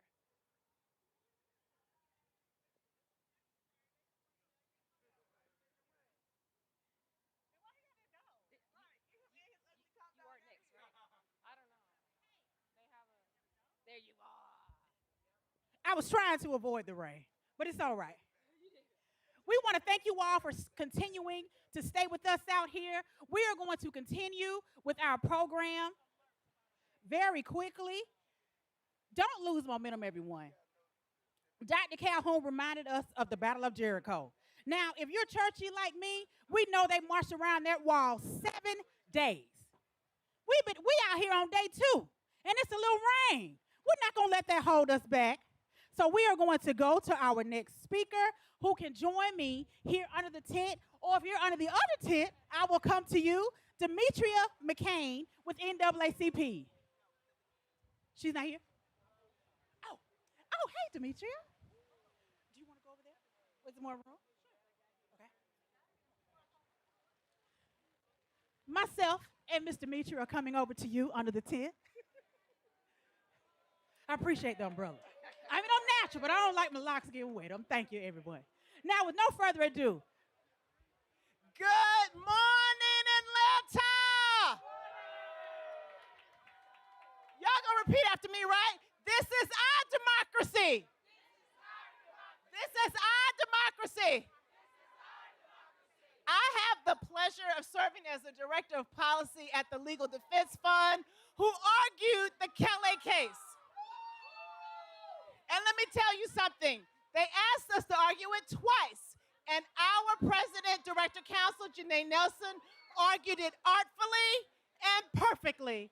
But we know what kind of Supreme Court we have, don't we? We know what kind of Supreme Court we have, don't we? And so let me tell you something. We have gone before the Supreme Court to argue for black power voting since the last 4 sessions. We will continue. But guess what? Our work does not stop at litigation. It includes litigation, but it also includes policy at legislative houses like that Georgia House. It includes policies at the federal level. It includes, more than anything, community organizing like we're doing right here, even though it's raining. And so what we need to remember is not only do we need to vote, we need to make sure that we fight for the right for people to vote at our polls. At our polls, make sure you go to ldf.vote to sign up to volunteer at your polls. Make sure that you are pushing for the John R. Lewis Voting Rights Act at the federal level so we can get our rights. Make sure you're pushing for the Freedom to Vote Act. And make sure you're pushing for your own Georgia State Voting Rights Act. That is critical. Protect Georgia. We saw this redistricting fight start in my home state, Texas, because we know they always try the dirty stuff in the South, don't we?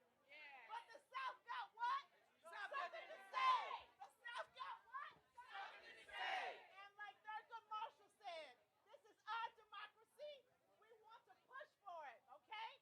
So again, this is our democracy.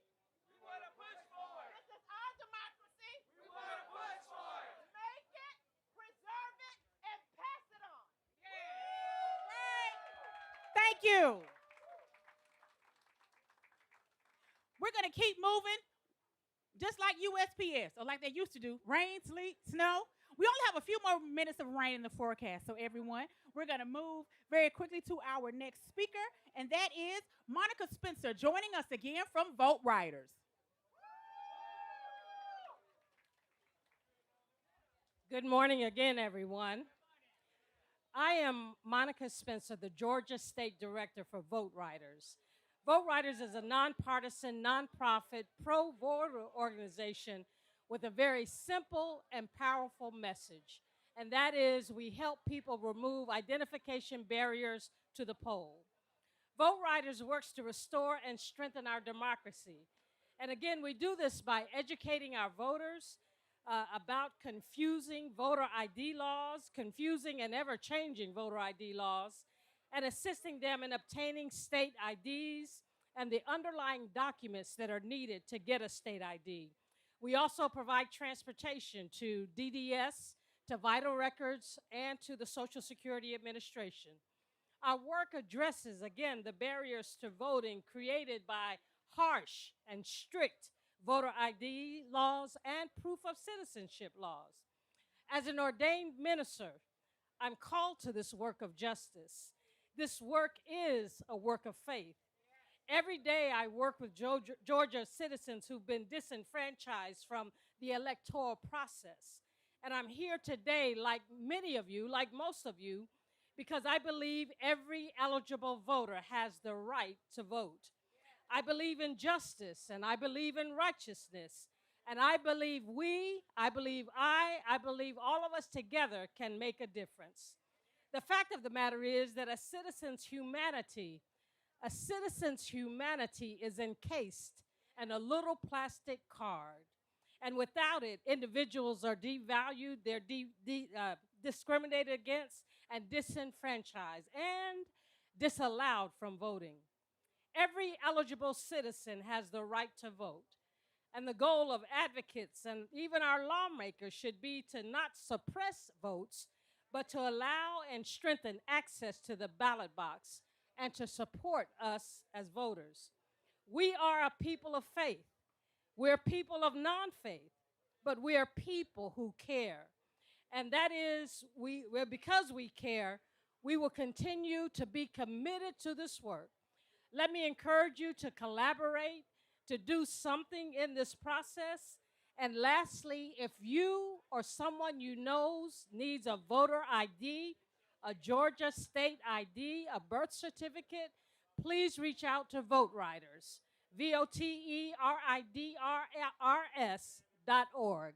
Thank you. Thank you for another edifying word. Next, we will have Jennifer Lee of Asian American Advancing Justice.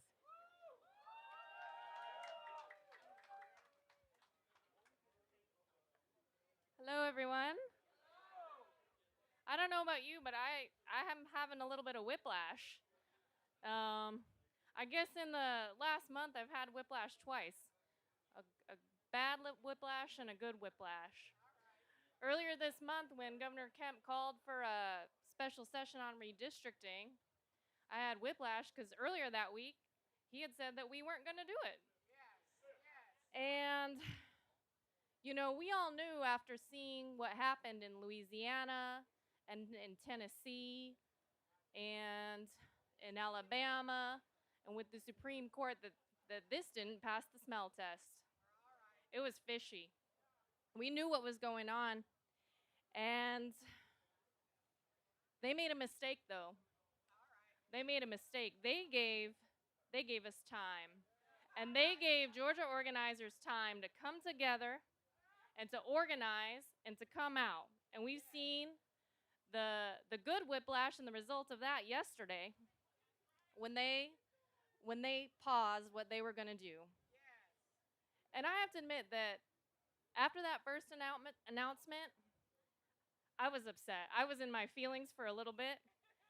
But after that, I was truly inspired because what I saw was people and organizations from all across Georgia coming together, starting to organize, to strategize, people from the Asian American, Latino, African American, immigrant, refugee communities all across the state coming together because we knew that the stakes were high and we knew that we had to be in it together. So like I said, my name is Jennifer Lee. I'm with the organization Asian Americans Advancing Justice Atlanta. Our mission is to build power within Asian American communities in Georgia. And our communities are often ignored, they're othered, and they're counted out.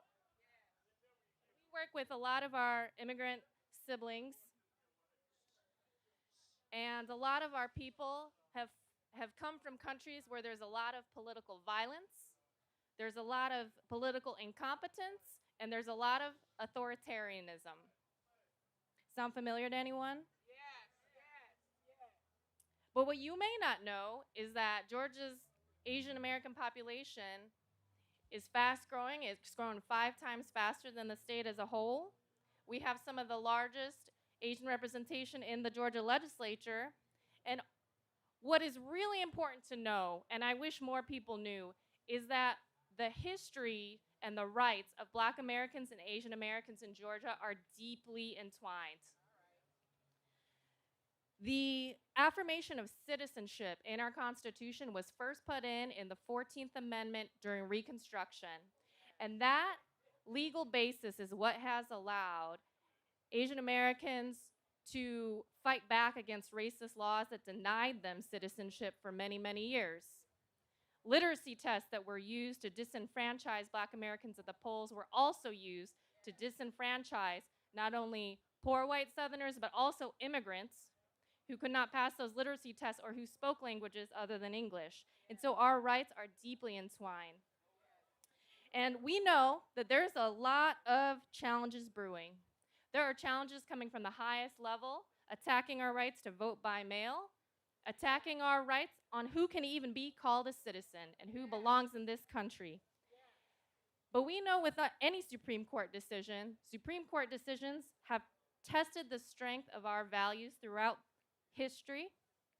But the work of democracy has always been for us, for we the people, to live into our values and to make them real. There is no Supreme Court decision that can tell us who we are and what we believe. And it has always been the work of democracy to extend beyond any single court decision. It is our work. And each generation is called to carry that work forward. So we're going to keep fighting. We're going to keep fighting today and tomorrow. We're going to keep fighting every day, and the work continues. Thank you very much. Thank you, Ms. Lee. As she said, each generation is called. We're answering. Millennials, boomers, zennials, everyone else that's out here today, speaking out for those who cannot. Next up, we will have Miss Deborah Scott with Georgia Stand Up.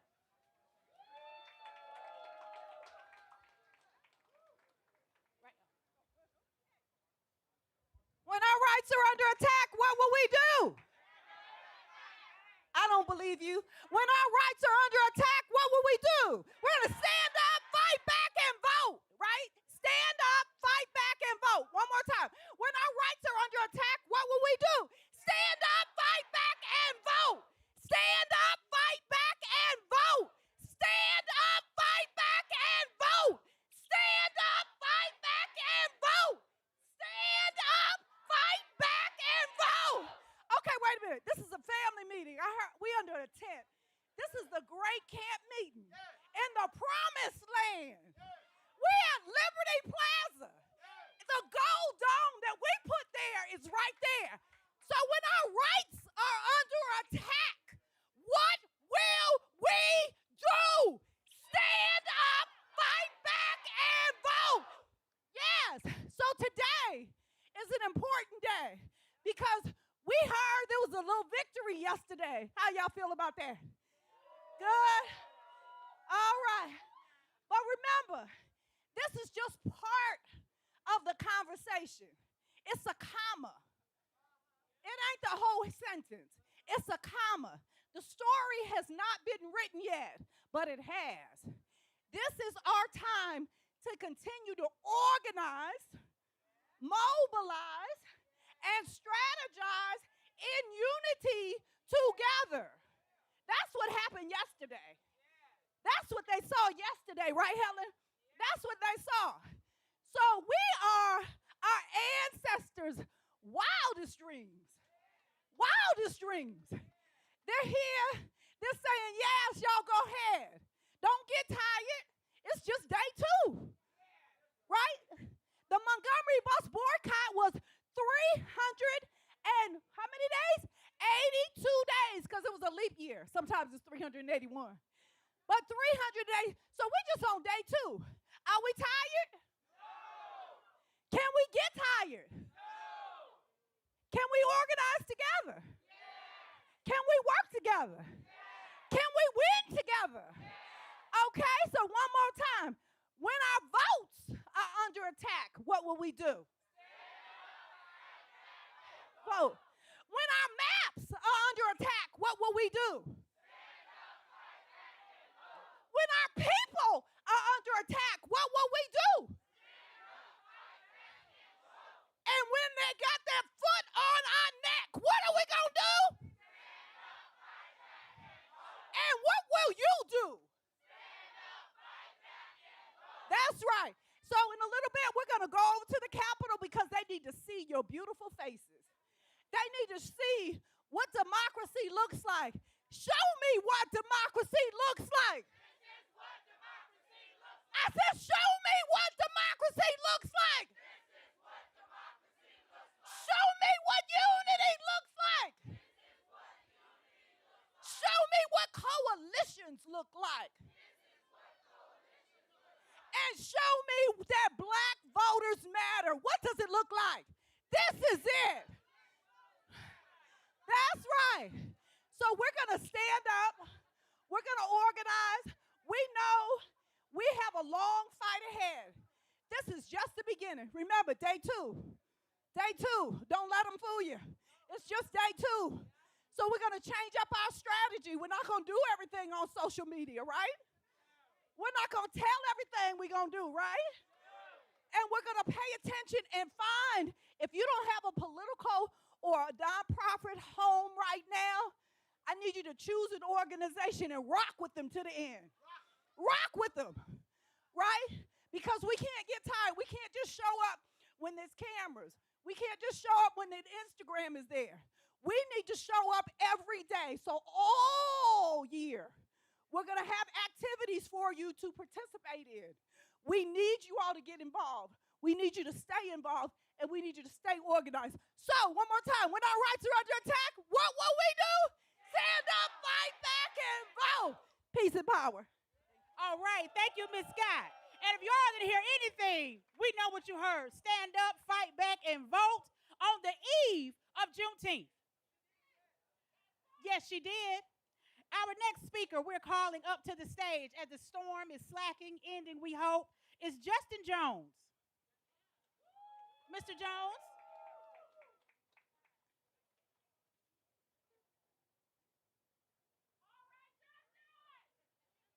Okay.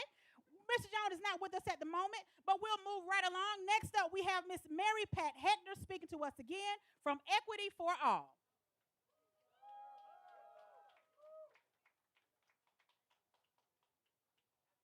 And if she's not coming, I got somebody else. Mary Pat Hector. I feel like I'm a Delta. Last call. Mary Pat Hector. No? Okay. Okay, our next speaker who just arrived, I know she's here, Miss Kimberlyn Carter, represent Georgia.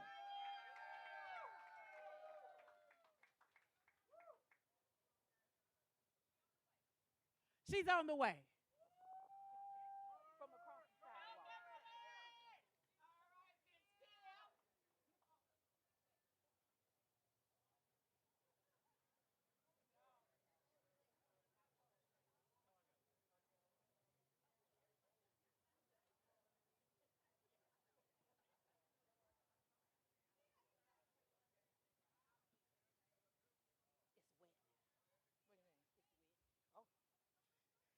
Good afternoon, freedom fighters.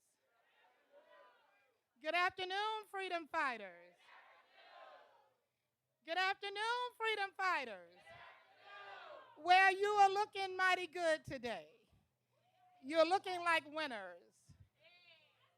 You're looking like people who've signed up to make sure that our rights are protected, to make sure that we still actualize the dream that our ancestors had about what this American contract should deliver to us. He telling me to watch my step.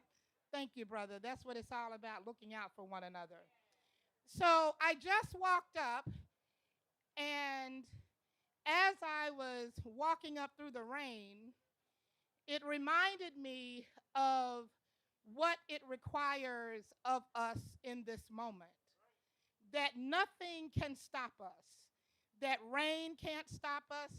Sleet can't stop us. Snow can't stop us. The Georgia State Legislature can't stop us. The Supreme Court of the United States can't stop us. A federal administration that wakes up daily to work against us can't stop us. That we cannot be stopped. Because the calling on our lives comes from the calling of the ancestors. And sometimes we think that other folk aren't answering to the call of their ancestors, but they are. And so we better wake up and understand that yesterday's action was about answering to the call of their ancestors, about returning things back to a time when all of us could not equally access the franchise. Do you understand what I'm saying? Where are my black and brown voters at, all right? Are you with me? You better spend that vote. You better spend that vote. It was bought with a price. It has a price tag on it. It has a bloodline on it. So you better spend that vote. Where are all my black and brown voters at? I don't get invited to come to places but one time because I cut up and show out so bad.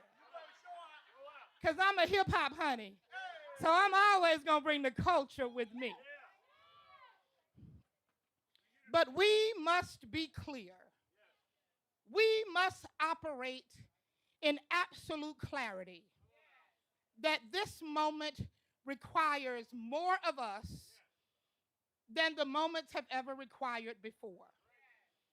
Everybody that you don't talk to no more, I'm sorry to inform you, you're going to have to reopen them lines of communication.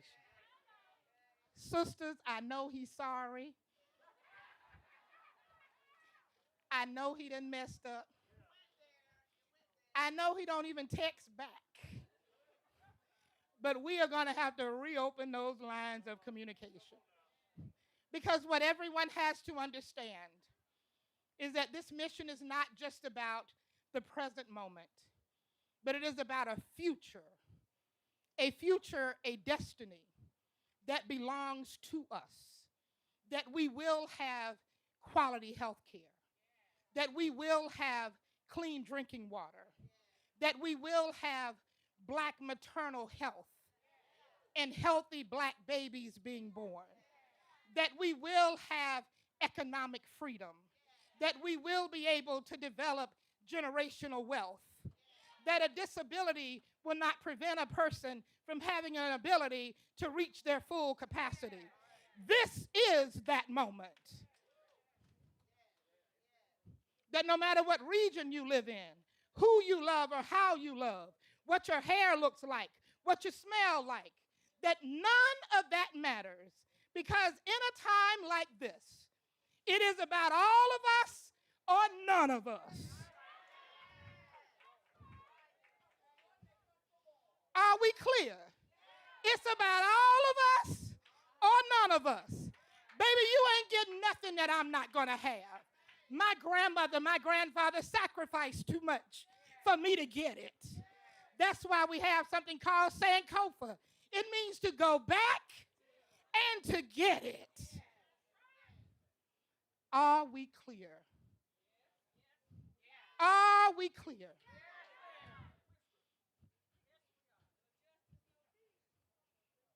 That if it ain't for all of us, it ain't for none of us.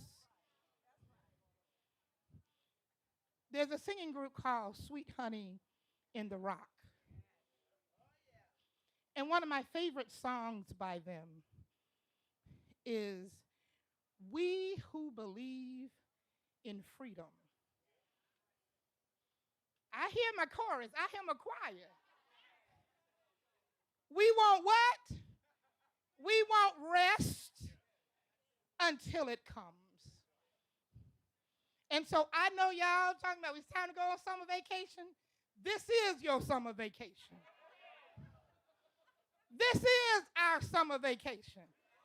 Tell your boo and your bae and your situationship, this is the vacation. Because if it ain't for all of us, it can't be for any of us. So where all my Black and brown voters at? Spin that vote, spin that vote, spin that vote. Yeah, everybody says spin that vote, spin that vote, spin that vote. Hey, everybody says spin that vote, spin that vote, spin that vote. All right, I love you and there's nothing you can do about it. Thank you, Ms. Carter. Ever since I met Kimberly almost 20 years ago, I call on my inner Kimberly Carter every stage I walk on. I don't care if I'm at church, school, wherever. Call on your inner Kimberly Carter to get the people fired up and get them going. We have 2 remaining speakers, everyone, and after those 2 speakers, we are going next door. I got caught up in the spirit. Our house, thank you, Miss Scott. We are going next door. We're going home. We're going under the gold dome. That isn't something that we just talk about like other people around the state do. We're here. So with no further ado, we're going to move on to our next 2 speakers. Mr. Jalen Aliyu from Youth Says is going to bring us a word, followed by Ms. Jenny Kennedy from the Party for Socialism and Liberation. And again, 2 remaining speakers, and we have the rest of our assignment to finish. Mr. Aliyu.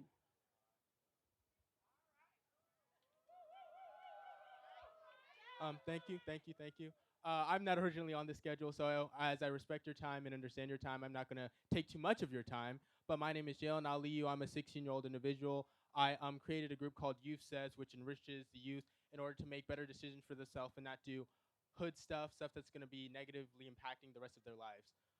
One thing I really wanted to share is, before I start, first off, my mom told me how I'm kind of blunt with what I say, but I feel like reality is blunt and the situation we are in are blunt. And when we are celebrating one victory, you have to realize one victory isn't winning anything. One victory didn't win over when Martin Luther King got shot dead. One victory didn't win over when Emmett Till was hung. One victory didn't win when the man had a literal knee on his neck.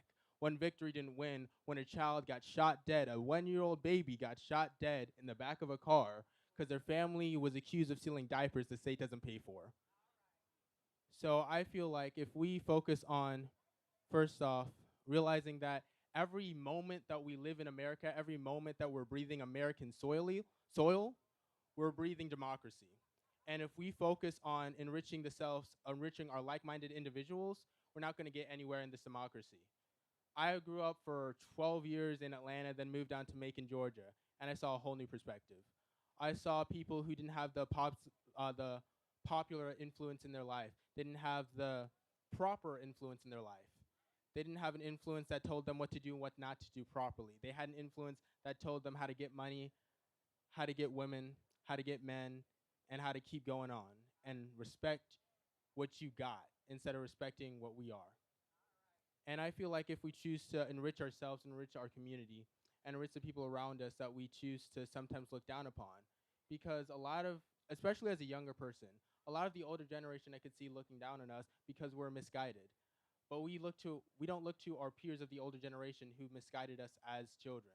We don't look to the uncles and aunties, the fathers, the mothers for the disrespectful children, the child disrupting the classroom, the child selling drugs on the corner, the child having a teen pregnancy.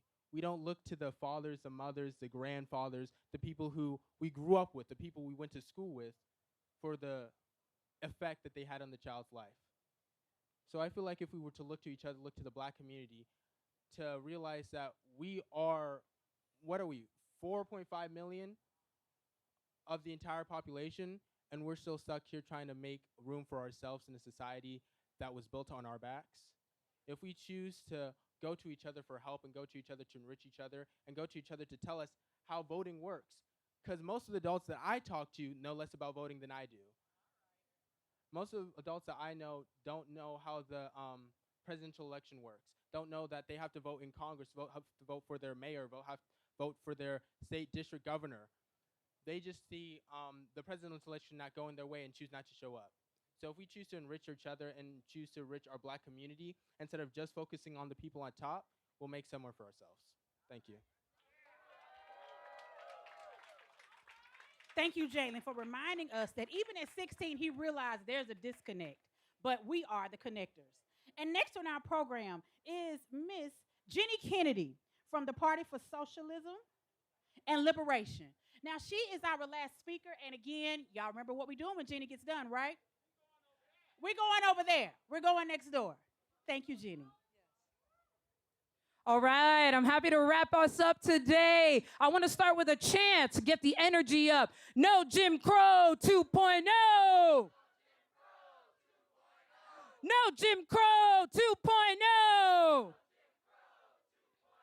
And that's very relevant because the attack that we are seeing on the Voting Rights Act is actually part of a broader attack on Black America and all marginalized populations. And you know who started the latest wave of attacks? The Supreme Court, an unelected body of 9 people who served lifelong terms, 5 of which were elected by a person who didn't even win the popular vote in 2016. Shame. An unelected body should not be able to decide how the lives of over 300 million people are lived.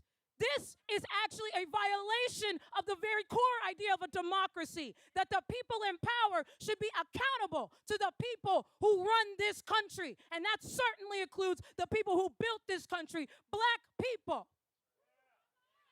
When we talk about the nature of the problem we are experiencing, we have to talk about it at the root, because what we are experiencing is the result of a systemic problem, a systemic oppression that actually impacts the youngest. I know y'all saw that Black baby that died, that was murdered by police. The other Black baby that was murdered in South Carolina. These systemic attacks on Black America are connected to the attacks on our voting rights. They're connected to the wars on Black nations around the world. Imperialism, capitalism is at the roots of the attacks on our rights right here in this country. And if we want a better future, it's not enough to defend our rights. Our rights are actually under attack and we should defend them, but we must expand our rights as well. The type of future we need is one where we build it. We know what's best for our people, not billionaires, not the people that they pay to vote to allow billionaires to do what they like, but the people, the teachers, the workers, the sanitation workers, the parents, the children. We know how to run our country. So we should be the ones in charge. We need a new system that isn't accountable to profit or to war, but the people's needs. Healthcare should be a right. Housing should be a right. Food should be a right. And if we want these rights to be enshrined into law, not something that can be taken away by an unelected body, we must demand an expansion of our rights and ultimately a new system that will never take away what is rightfully ours. No Jim Crow 2.0. No Jim Crow 2.0. Thank you so much, everybody. Thank you, Ms. Kennedy. And as we instructed everyone, what did we say? Where are we going when we get done? Now, I heard somebody whisper that they were going home. Now, you know you mean home next door, right? To our house. Not home where you reside. Thank you, everyone, for coming to our program, to our rally today. I'm Teresa Southern, and I thank each and every one of you for coming today, for speaking today, and listening to us as we rally and prepare for the rest of this session, the rest of this year, the rest of our lives. Because we know this fight isn't coming to an end anytime soon, but we're ready. And again, we are heading across the street. Talk to your friends, tell them thank you for coming, catch up, make plans for later. But for now, you all have homework. We have business to finish. Session ends on Friday, we think. But we're going to go over there and let them know, just in case they didn't hear us outside today under this tent, we're going to go. Let's go. DJ, this is what democracy looks like. This is what democracy looks like. Hey, y'all, right here. We ready. We ready. Hey, hey, we ready for y'all. Like we always say, from Mount Austin to Atlanta, must go get to Savannah. If you must, hit Augusta, because black voters matter. 365. Let's get over there in the dome and tell them we ready. Thank you, doctor.